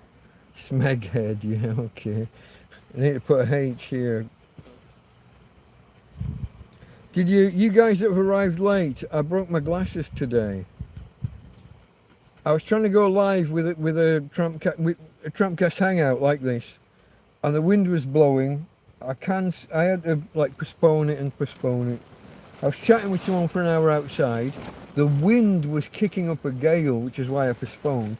Came inside through the door, and the door itself was blowing around, and the door to the bedroom was blowing around. I needed to get something from in here, and the two doors conspired to blow and wrap around me.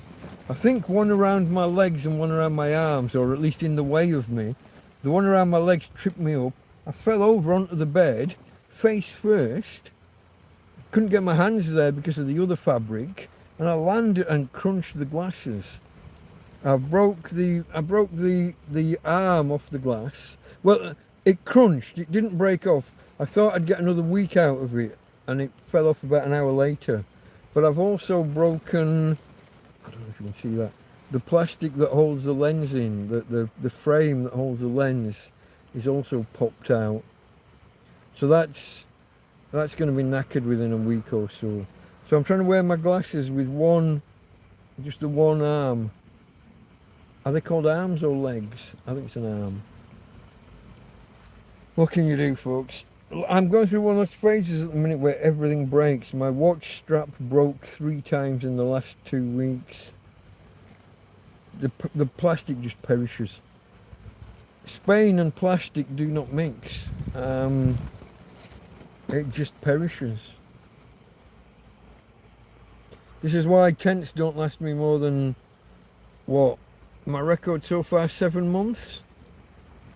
And then the roof goes and walls blow away. I'll put tarps over the top and I'll get another 6 or 7 months out of them.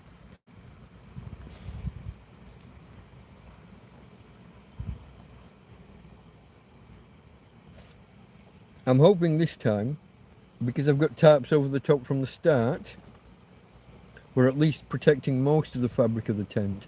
There are a couple of exposed patches, the bottoms of some walls.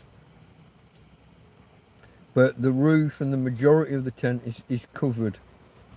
But I think that creates an insulating effect where I'm baking extra. See, we got the air vents covered. By having tarps come down the walls, there are a couple of there's a vent at each end, which isn't getting airflow. But there's no way to allow it to get airflow. See, the last tent, those flaps were the first things that went. Both sides. South, which gets a lot of sun, but even the flap at the north was the next to go. Possibly just through the strain. This should last longer, you've learnt by mistakes. It wasn't so much a mistake last time, I was... How would you put it? I was being intimidated by the police, wasn't I? If you're getting a visit from the police every week, and you've got a tent that was blue, but that is like becoming a faded blue, are you going to go out and put a fuck off bright, shiny, bright blue tarpaulin over the top? Do you really want to like hang a lantern on it and say, fuck off, here we are, bright blue? I was being hounded by them. Again, part of the reason that I've been offline recently, I'm getting that feeling again. When they're here weekly, they were here Friday last week, and they were here Wednesday or Thursday this week. Not even a fucking week. And every interaction with a copper is a potential arrest. They can always turn it into something. Oh, you're covering with the old tarps. Yeah, that was a genius move this time. It was an intermediate move, but it was a genius move. So brand new tent went up, but all the tarps off the old tent went on. So from the road, well, from the main road at the top and from the little track at the side, you couldn't tell it was a new... If you weren't here, if you didn't see the dismantling of one tent and the erecting of the next, if you went away in the morning and came back at night, you would never know it had changed. You wouldn't have known it went from being a butchered old tent with all the walls missing to being a brand spankly, shiny new tent. You wouldn't have been able to tell the difference without looking closely. In fact, I had visitors come in the first 2 weeks after the new tent went up, and they're asking, so when's the new tent going up? And they weren't being funny. They weren't being funny. It just looked, because we'd put all the old tarpaulins straight over the top. Now, the one that ran the length of the tent split in half within the first month. and had to be replaced.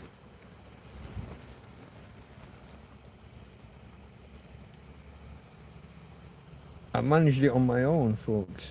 I put it on sideways. I don't know whether have I told this story yet.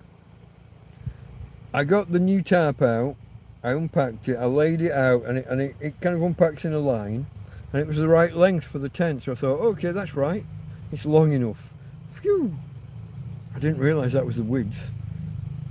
It's longer, but I've put it on that way, and I've got so much excess at both sides that I've got it wrapped under and back up, like I've got it wrapped double on both sides, and it was so long, even when wrapped double in some places, I've had to pull the whole already doubled wall up and under, so it's quadruple thickness at the bottom of each side. The whole thing should be rotated 90, such that what I've currently got as the width becomes the length, and it would have, more or less, it would have covered from ground to ground, cover the entire tent, from ground to ground on all four sides. Ventilation and heat and that would then be an issue. I'm thinking I might leave it as I've got it, because I've got other tarps at both ends. I've got a silver foil blanket thing at that end, at the south end, taking most of the sun. I've got a foil blanket at this side for when the sun first comes up, so it doesn't heat up in the bedroom too quickly. It needs securing better and pulling tighter, but I could probably go around in the next few days and do that myself. But yeah, no, you have a point.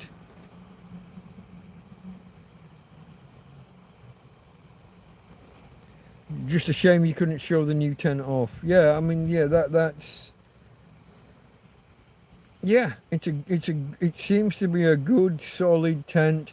I was saying earlier, I don't know if you were here, Karen, Tina has learnt over time to bum shuffle her way in and out on her own. She can get out in the middle. So if I've mistimed the walkies, or if something's happening, she can get out on her own. I have a clean-up job to do in the morning, but if I'm fast asleep and I've missed time, she can go out. If flies or something are an issue, she can come back in. As long as I leave the bottom part of the zip unlocked on the door, and that fabric, not fabric, but yeah, the plastic, the floor and the bottom 6-inch or 9-inch of the wall seems sturdy enough that even though she's literally just dragging herself over it, it doesn't look like it's going to rip anytime soon. He says catching himself because he knows that he's just jinxed it, and that within a week or two we're going to have a broken fucking doorway. What can you do? So far, still only got the 2 injuries to the tent, and they happened within a day of each other. One was caused by the dog. When she's asleep, she runs. The back legs go, and she was in such a position that the back leg was going against the wall. Little rip where her foot went through. But at the other side of the tent and higher up, out of nowhere, there was like a 3-inch tear, just this little slit. Now I put 3 lots of duct tape over it, only on the inside, because the day before I'd repaired this first one with her feet. I'd done it inside and out. Once the tent's been up for a month, you can't get the tape to stick to the outside properly. The dust and unless you could isopropyl alcohol it, wipe it down and clean it down properly first, you can't get the duct tape to stick. So inside only for the other patch, but 3 of them overlapping. And even with the wind today, I had a quick look around. I can't spot any other damage anywhere in the tent. So even Tina dragging herself, bum shuffling out of the tent, her entire weight on the fabric as she's coming in and out of the tent, doesn't look to be a problem. Doesn't look to be so far anyway.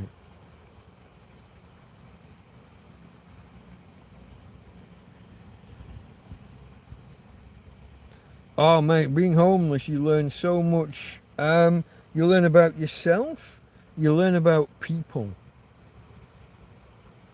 The people who are willing to give you a cheery wave and no more. The people who aren't even willing to do that. The people who will walk past, and even when you say good morning or hola or buenos dias, just blank you and ignore and keep walking. The people who will walk along, get alongside you, and then look the other way. Like literally, they're walking that way. You're here. They're walking and they'll look that way.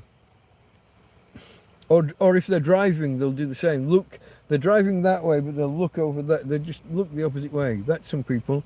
And then you've got the nice people who will walk past, say hello, give a wave, and once every month or two, will stick a 10 or a 20 euro note under a rock and shout you to come and get it because they're afraid of your dog. And the other people that will watch a YouTube video and drive 20 kilometers to come and say hello and bring you a bag of food or a boot full of water. Hopefully, maybe one day soon. I think it's on my list. I don't think I've mentioned it yet. I am chronically low on water.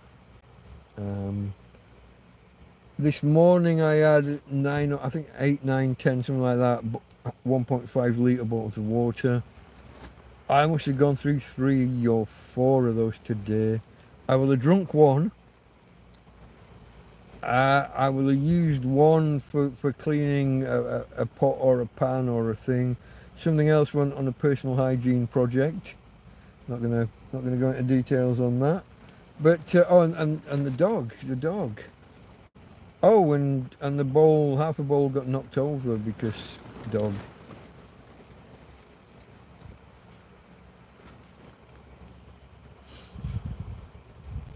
We're down to our last fucking 10 litres of water in the world, and she's spilling it, or causing it to be spilled.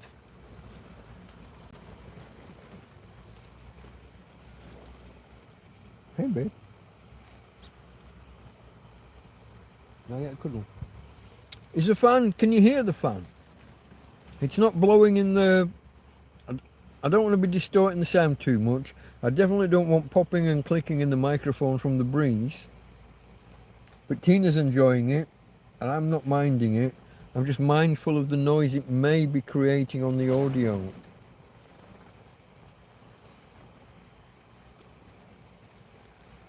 What's the story with Tina's floppy right ear? It's just always been like that, congenital from birth. I think it might be because she's not a single breed. So some dogs have an ear some dogs have both ears flop, some dogs have both ears up. I think she's a mixture, and it's a mixture. I don't think it's anything wrong. I don't think it's a disease. I don't think it's a fault. I just think it's just that.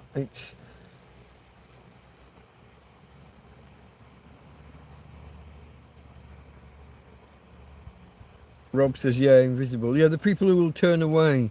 But it's amazing the people who will help. And sometimes there's been instances. Okay, I'll go back to when I was just living in this field, when I first arrived in this field, and all I had was a bedroll. I didn't have anything else. It was 2 picnic blankets, a mattress from a sunbed, a sun lounger from by the pool, a bunch of towels. That was about, and later, rather than just the 2 picnic blankets, it was still the 2 picnic blankets on the inside, but later there was a small tarp, my original tarp that was 3 meters by 2, just nicely wrapped a single bed, with a bit, if it rained, instead of struggling to get under the picnic blankets, trying to get in the bed, I had excess. I had a little bit extra. It was like a single man tent. I could pull it over my head and keep the water off when it rained. But there was 2 ladies that used to walk past me, and I thought they were looking at me with disgust. And then Christmas Eve, that first year in this field. I've been out and I found 2 huge bags, maybe a kilogram each, of, it was this pork, but it was quite a chewy.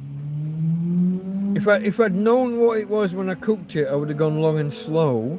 But when I cooked it, I didn't know what it was, and I just cooked it. I just fried it off, and it was quite gristly and chewy. But I was glad to have what I had.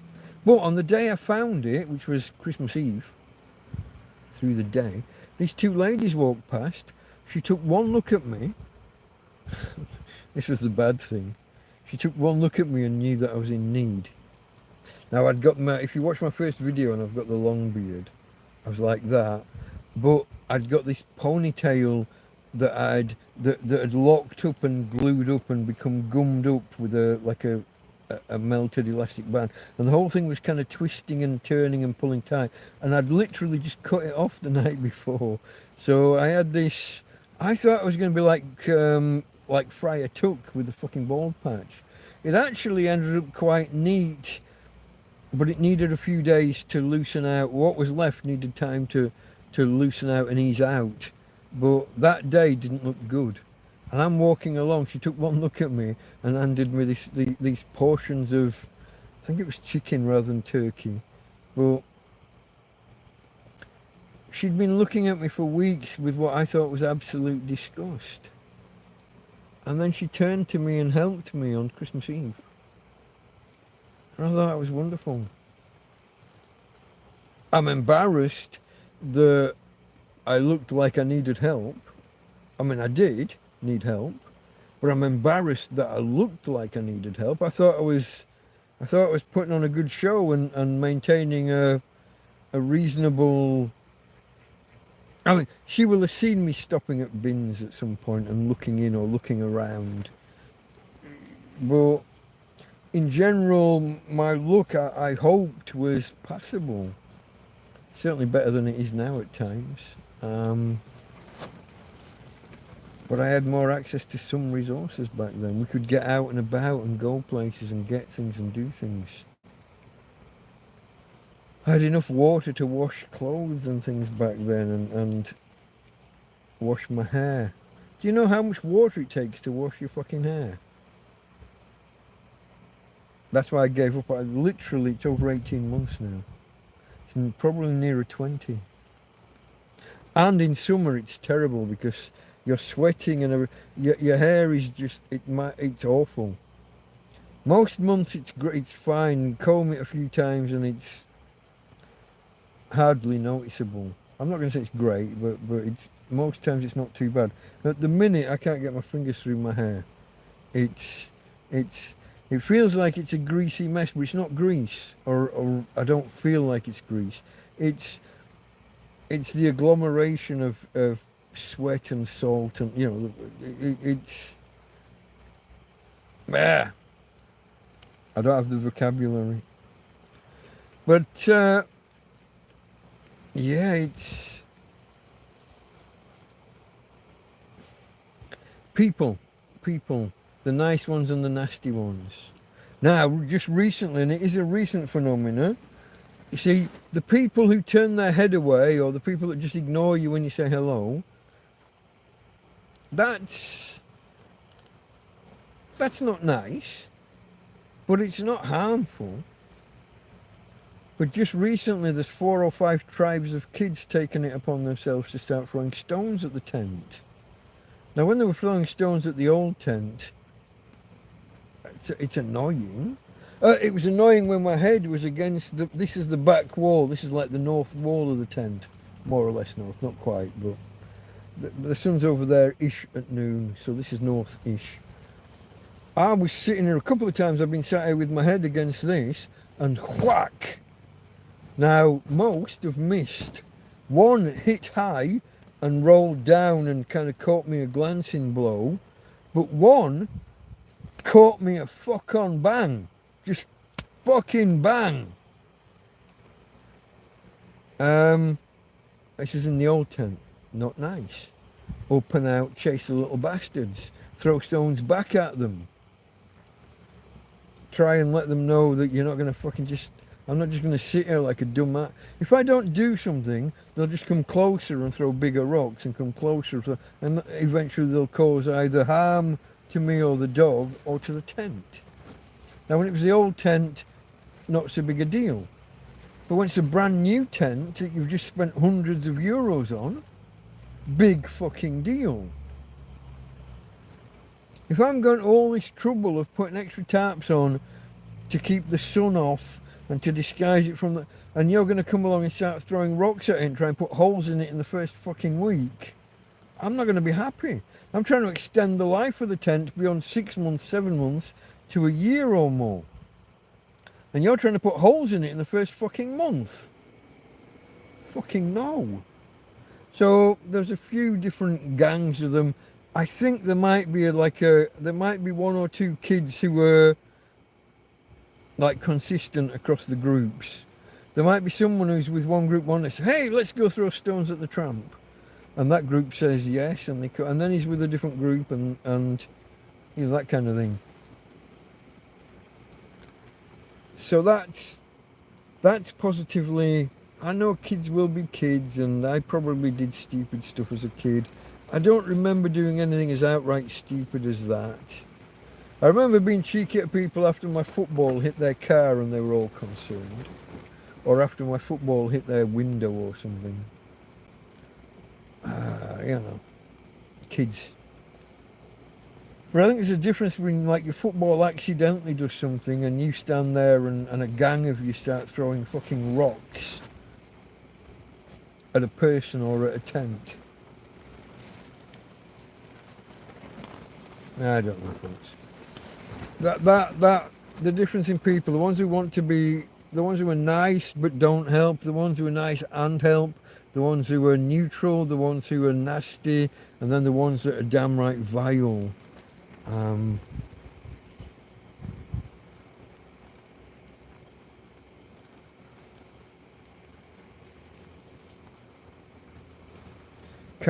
me read that one out, Karen. Karen spotted a tent similar to this in a field near where she lives.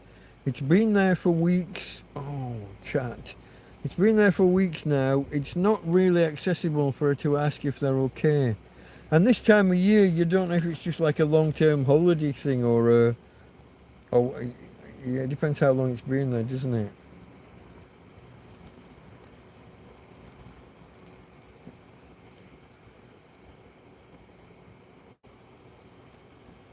Yeah, to some people you're invisible. To some who turn out definitely like hostile though, and come after you. That's what I don't like. Do you ever think about moving camp? I think I dropped so lucky here with this being private land, and me finding out it was private land. It took about a year. Initially, I was just being stubborn and saying to the police, "Yeah, I'll move. Bring some fucking paperwork from a court telling me I've got to move." And whenever I said that, I'd get about 5 visits over the next month where they'd come to ask for my name and passport and details and shit. Sometimes I'd give them, sometimes I didn't. I was like, no, your colleague was here last week, I've already done this, mate. No, we're coming again because he came, it's for the court. I'm like, it can't be, I've already done it. You can't be so inefficient as a police force that you need me to give you the same details 5 times within a month. What are you fucking talking about? If I didn't have Tina, I could be more like Joby. I could get a bike maybe with help and go off. And I haven't got like he can play a guitar, so he can busk. When he came out here, he'd never played in front of a single person. I wasn't even the first person he played in front of. I was the first person he played behind. He was too nervous to play in front of me.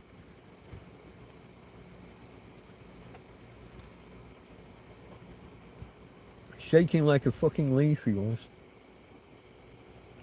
But now, he's learnt a few songs. He can't sing, he just plays just as the instrumental.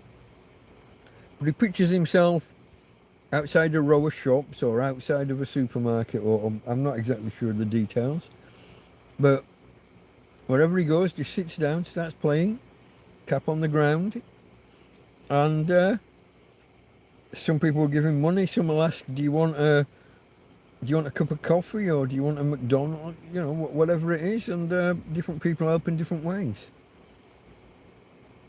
I haven't got that skill. I haven't got a usable skill. I've got nothing that I can actually do except this internet thing, this basically e-begging, and I accept that that's what it is. I don't like that that's what it is. But I meet a lot of people who say, work, go do a bar job, loads of people are doing it. And I'm like, mate, I've got enough legal troubles in Spain. If I work, then I'm automatically avoiding tax. I'm working illegally. I don't have the papers. You're stacking up the charges. Oh, everybody does it. Have you ever stood in front of a judge? Yeah, Judge, I was doing 80 miles an hour on the motorway, but everybody does it. That's not a fucking defence. You're still in trouble. It's not that I'm not willing to put into my hard graft and some work. I have enough legal troubles as it is without that. So the fact that this field is private, the fact that I've argued my point often enough with the police that the ones that have been here a while know it and know to just keep on driving by, and it's only the ones that are either new out of the academy or newly circulated into the area, those are the only ones that are going to come and try anything.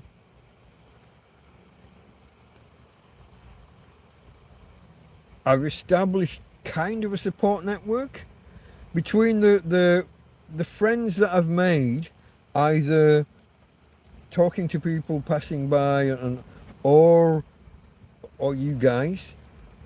The fact that I've got all this, there are some people that know me from the before times. Adela, the lady who lives nearby, knew me from a bar that we both used to drink in the same bar.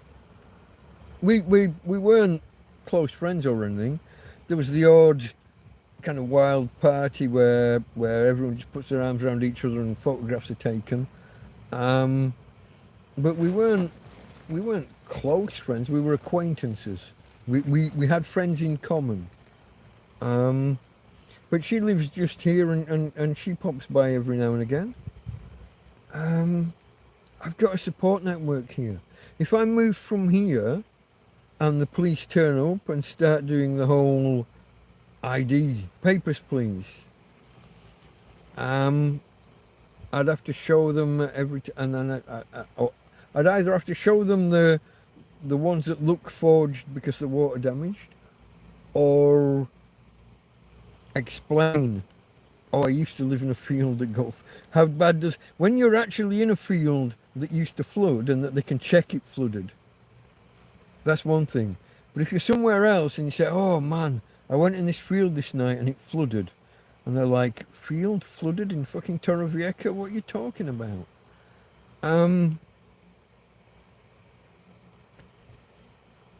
Moving about. Tina can't move.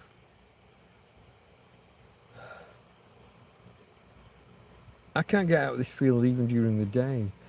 I can cross the road, go to the bin, maybe go another 50 metres to Chino Bazaar. There's the Chino Bazaar and there's a petrol station. I've never stepped foot inside the petrol station. Just because I know petrol station prices are not for me. So I don't even know what they offer or what they've got, apart from when I used to pick things out of the bin that they'd thrown away. I've had some fantastic bags of donuts from out of there. But they throw them away in the same bag that they put all their copies of the receipts. You know when they give you a paper receipt and the machine gives you two and they give you one and they've got the other. They just throw them away at the end of the night. But they put all the donuts, pasties, pastries, they go in the same bag. Now, sometimes the staff might be taking them home. When they do throw them away, they try to make it so that you can't tell what bag it's in or where it's at. I haven't even checked for that in so the old bins were a different design. It was so easy. Once a week or once a fortnight, I would get a great score. I did one video once where I got I think I got two plates full, or platefuls. I'm gonna go with platefuls of donuts and pasties. Some were savoury, some were chocolate. The pasties and pastries, and then you had the donuts. Oh, the donuts. So I've considered whether or not I could move. As I said, I think in the video with Barry, Scottish couple in Spain, I don't know how to be homeless. If I was on my bicycle going around, I wouldn't know how to spot where was a good place to stay overnight. How would I find that place? What would I do? How would I do it? What time of day would I do it? Now, I'm not saying I couldn't learn. But what would I be doing? Now, if I did it now that I've built up this YouTube channel and then I went on the road, let's say if I'm still here after Tina departs, but then you've also got I've got the EcoFlow and the solar panel. I would need a fucking Ford Escort van or a Ford Transit van. I would need a fucking removal van at the minute. Obviously, you can pare it down and pare it back. But would I give up my solar panel? Would I give up my EcoFlow? Could I trade the big solar panel for a smaller foldable one? They're not cheap, but they're far more portable. That would be an option.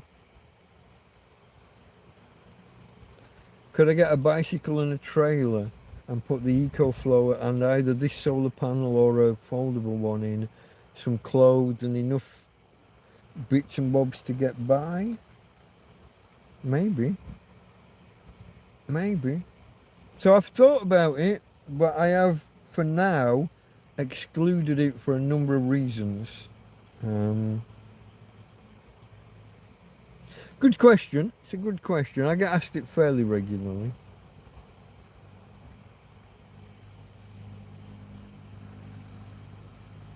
It takes 6 to 8 litres of water to wash your hair if it's long.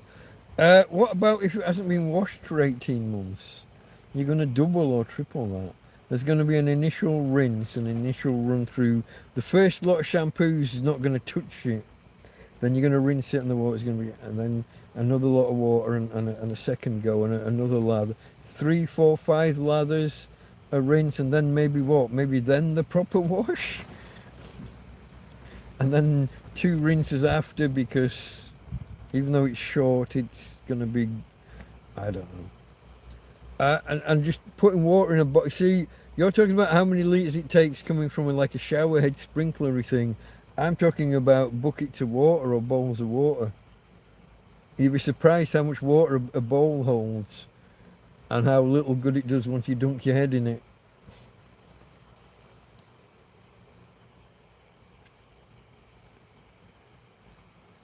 I'll let you know once I've got enough water to throw away. If somebody arrives tomorrow with 100 litres of tap water, I'll wash my hair the day after.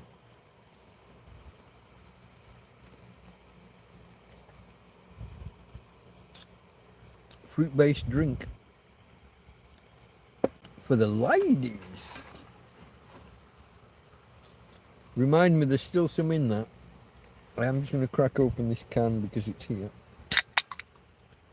I've got no idea. Okay, 3 and 3/4 hours in, and we started at what? Did we start at 9? So that makes it about 1:45 my time, 1:45 to midnight in the UK. Is that right? 10 to what? How have we? Oh, I was 5 minutes late, wasn't I? I forget. 6 or 7 minutes late, actually. I don't know how that happened. A few last minute technical the lights weren't charged and working, I think was the main thing. I don't know how I screwed that up, folks. I was under the impression this was charged. The other one definitely should have been. The one with the fan definitely should have been. I wonder if I turned the fan on the other night and maybe fell asleep with it going. I don't know. I did think about trying it and I did put it on for a little while. But I thought only 5 or 10 minutes. But maybe I snoozed in between and lost track of time. I don't know. So nobody's commented on the moustache, the Sam Elliott-iness of it. You know, the big... I don't know how well it's showing because of the bad lighting. No, that's not going to help. That didn't help either. I just turned it down, I think, didn't I? Back up to... That's not...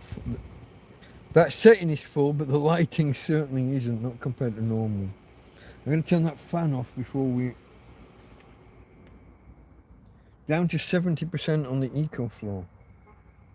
Which nobody told me, but the EcoFlow is making a noise in it of its own. As well as the fan. I bet when I watch this back tomorrow, I'm going to be embarrassed at the amount of noise that the EcoFlow and the fan were making. Oh, reconnecting. You're live. Was I gone long? It doesn't tell me when it's gone. It just tells me when it reconnects. It's annoying. There was Karen saying 6 to 8 litres. Make bear traps with shit on a stick. Well, there you go. I don't think there are any bears around here, but you know.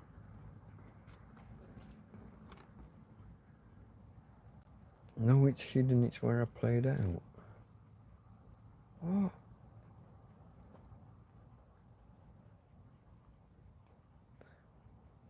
Is that Karen saying good night again? That was at 44, which was... Oh, I'm only 10 minutes behind, folks.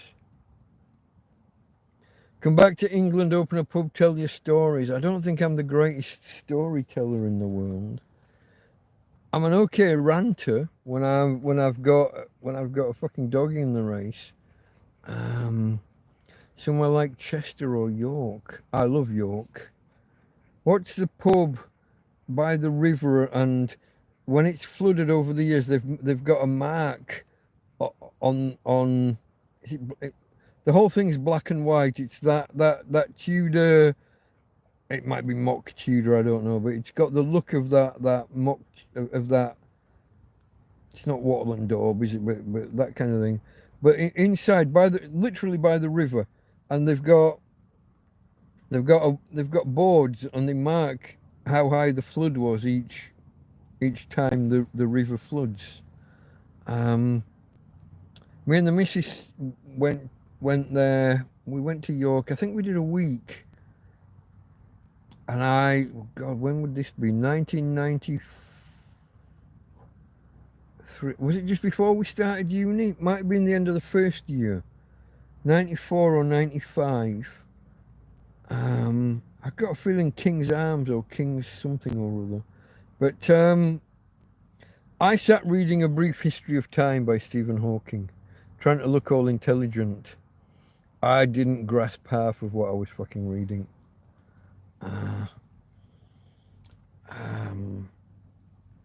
But down by the river in the centre of York there, I did like that. We might have been on the edge of the centre. I'm not sure how central we were, because if you walked the other way, you could actually go. It was quite a nice walk along the river, along the side of the river. It felt quite rural within 15 or 20 minutes. It was like you were out of town, really. Golden Fleece is a good pub. I'm not sure I know it. But I haven't been back to York since then, I don't think. I think we went back the next year and things had changed. And I don't think we ever went back. So you're going back almost, 30 fucking years. I talk about these things as if they were yesterday. Oh, yeah, no, that pub on the... Yeah, no. 30 fucking years ago. Where does time go, folks? Where does time go? This time last year, I was an 8-year-old in the slot machine arcades in Bridlington. laughing at the laughing policeman or the sailor. You know, you'd put your penny or tuppence in the slot, and the mannequin would animate and I loved those as a maybe not 8, 5 or 6 year old.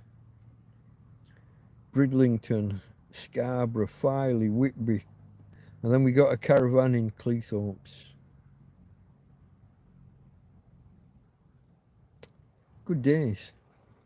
We were right next to the salt marshes in Cleethorpes, and we were the last in the caravan park. We were the last row of caravans before the bank that went up to kind of the footpath. It was just a footpath promenade, no road. The nearest road was like fucking half a mile that way. So we're at the end of Cleethorpes. We're on the way out, and up and over this bank. I used to stand at the top of this bank flying my stunt kite, my Sky Tiger, yellow and black striped 2-string stunt kite. And when I wasn't flying a kite, all we had to do, up and over this bank, down and onto the sand, and there's a few meters of sand, and then you've got the salt marshes. And in there's the periwinkles. And we'd literally take a pan and just go and grab a pan full of winkles. And if we went a couple of 100 meters along, past the salt marshes, there was a break in the salt marsh and you could just get onto the sands. And if you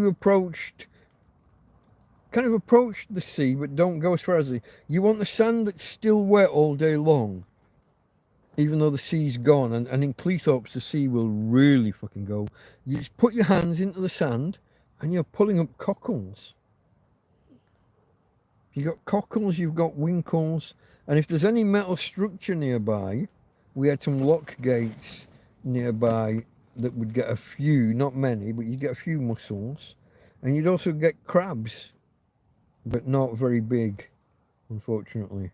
Don't think we ever bothered cooking the crabs. But we had mussels, winkles, and cockles right on our fucking doorstep. And once or twice a week, just take the pan out, go and grab a bunch, swill them out, let them sit in water for an hour or two beforehand, just to try and clean them out. Pull away any nastiness in the obvious entrances, boil it up. Simple as. Simple as. And then sit there with a needle. You got to pull the little trapdoor off the winkles. And then you sit there with your pin and turn the little snail, the little winkle, and just yank it out of its shell, straight into your mouth. Or take a bunch out and put them into a little pot of vinegar. Oh yeah.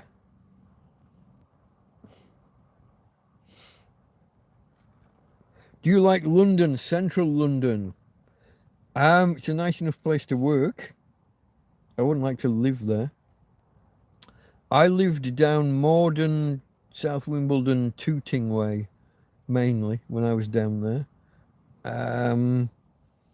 When I first arrived in London, we were down Plaistow, Upton Park, down in the east end of London. That was quite grim, even then. This was 1980, January 89. God. How long ago was that? Is that 36 years? Oh, is it really? Have I got my maths right? I must have got that wrong. Tell me it's 26 and not, it's 36 fucking years, isn't it? From 89, 99, 09, 19, and then 6 on top. 36 and a half years ago. Holy, where does time go? Like I said, this time last year I was a happy little 8-year-old or 10-year-old. I don't feel any different as a person. I'm still me. I don't feel any different to that 10-year-old or 12-year-old or 15-year-old. I'm still me. I'd rather not have had 3 years fucking homeless, sat in a fucking field in Torrevieja. Although I have good days. There are There have been some spectacularly nice days.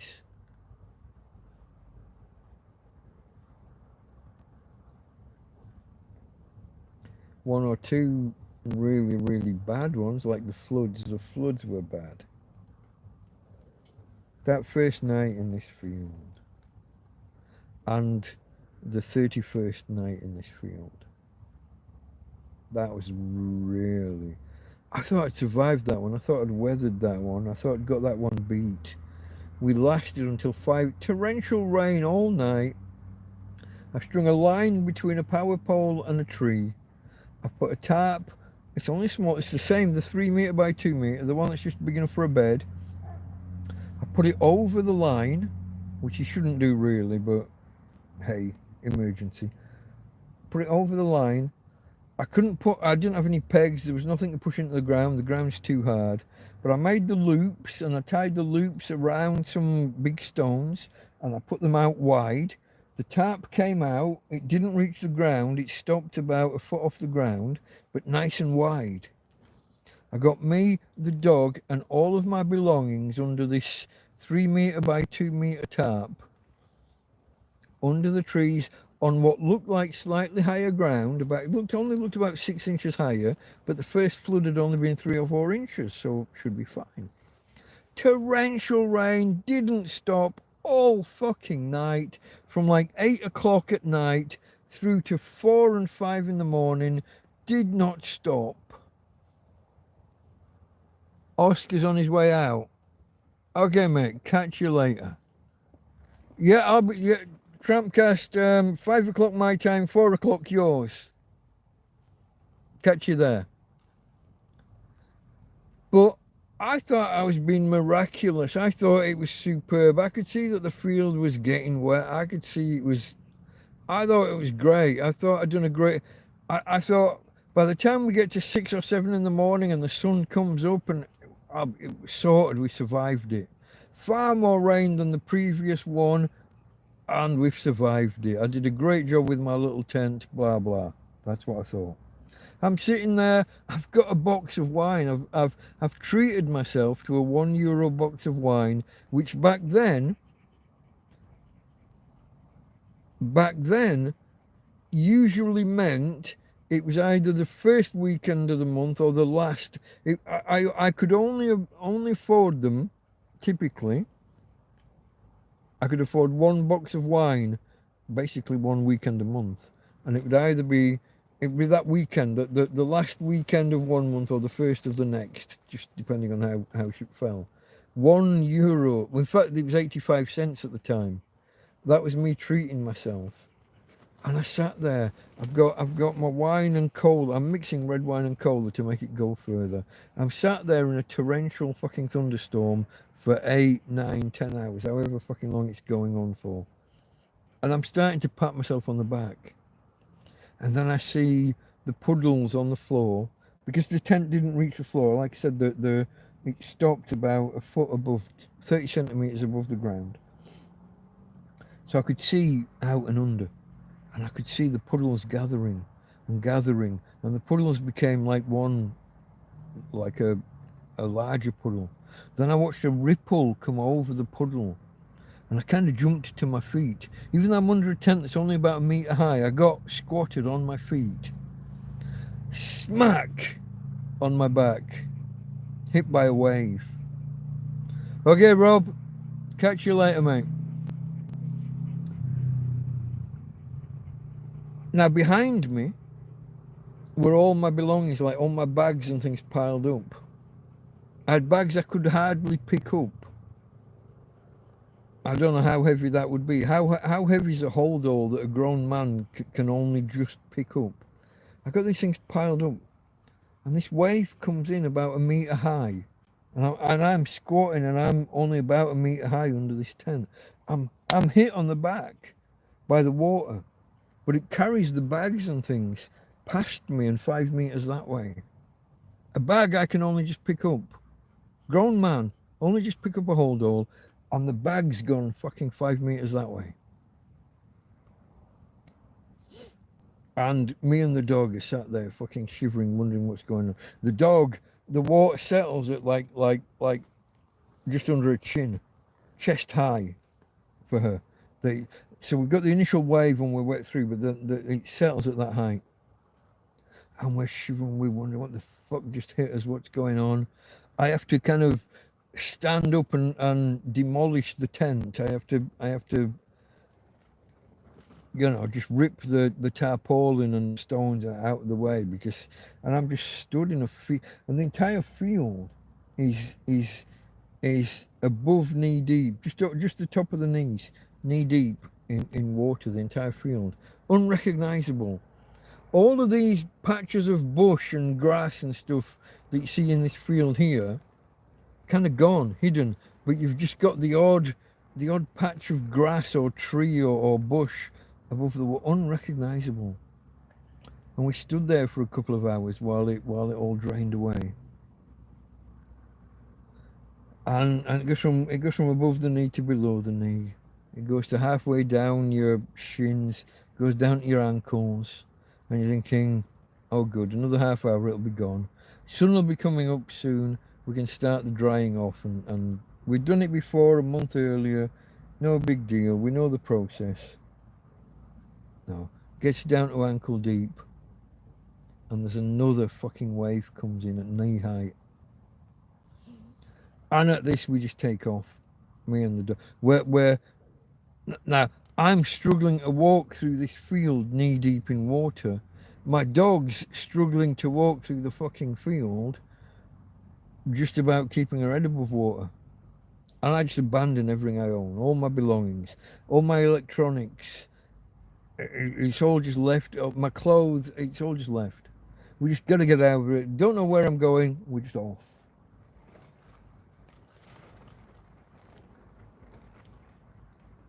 That's the story basically of the first two floods in this field when we first arrived. Bad days. We've had good days, we've had bad days. Good days, she's not here now, but my friend Karen, when I did my first live stream, Karen's husband had been subscriber number 35 or thereabouts, 34, 35. And when I did my first live stream, he said, hey, she was out here. He was back in the UK. She was out here. He said, hey, there's this guy in Torrevieja. I've been watching a few of his videos. He's going live for the first time. He's doing a live stream. She said, what's that? Live, like a TV program, like live. Oh, okay. And I didn't realize this, folks. I didn't realize this, but I'd noticed her halfway through the program because I'd said something about my hair, and my beard was long. My hair was a shaggy mess. Hadn't been cut for 18 months or something. And halfway through the program, she typed, I'm a hairdresser. Okay. And I'm here in Torrevieja. Okay. I'll come and cut your hair and give your beard a trim. What? Yeah. Okay. And it's like a year later, she came out, we did her, she brought her mum with her, cut my hair up in the park, because me and Tina used to go at the park in the summer to avoid the heat. We didn't used to just sit in the tent all day. Back when Tina could move, we used to move. But she came and cut my hair in the park, and we've been mates ever since. And she's been if you've been here a while, you'll be sick of hearing me say what a great help Karen's been. Sorry, I said Tina there because dog. What a great help Karen's been, and her family, all her family. But then I watched TrampCast back, and I noticed that Karen was like the second or third person to say hello. And it had never clicked. It was my first live stream. I was really, really nervous. I didn't know how the technology worked. I'd not even done a test stream. I'd set it up, I got ready, and I just did it.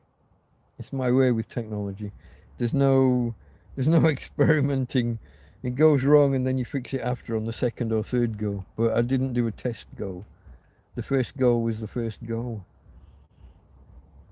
But it amazed me, like about a year later when I watched TrampCast 001, when I watched it back again, And Karen pops up that early in the stream. Anyway, folks, I don't know. I've been going on for more than 4 hours. I'll quick check that I've not missed anything in chat, but I think I'm going to call it quits here as well. I thank you all for joining. If you haven't hit the thumbs up already, please do. Tomorrow afternoon, 5 o'clock Spanish time, 4 p.m. British summer time, 11 a.m. US Eastern. I will be doing a proper TrampCast normal, not just this random sprawling diabolical diatribe that I spit out in these hangouts. TrampCast proper, we will cover a week in the life of. It won't be this week. It's the week ending. It was the end of June, week ending June the 29th or something. I think I said earlier. But you're more than welcome to come and join me there. If you haven't hit the thumbs up already, please do. If you've seen more than 3 or 4 of my videos, you're going to watch more, aren't you? Go on, treat yourself. Hit that subscribe button. It helps the channel and it helps you to not miss another video or live stream. Okay, folks, let me see if I can end this in the traditional manner. A little bit of jiggery pokery needed. But in the traditions of the channel, give me a second. Oh, I'm on the wrong camera. Here we go. Here we go. From Tina. Oh, baby, you don't have to wake up. Go back to sleep. Just showing the peoples. Just saying bye-bye to the peoples. Okay, folks. From Tina. And from me, Delta Mike, out.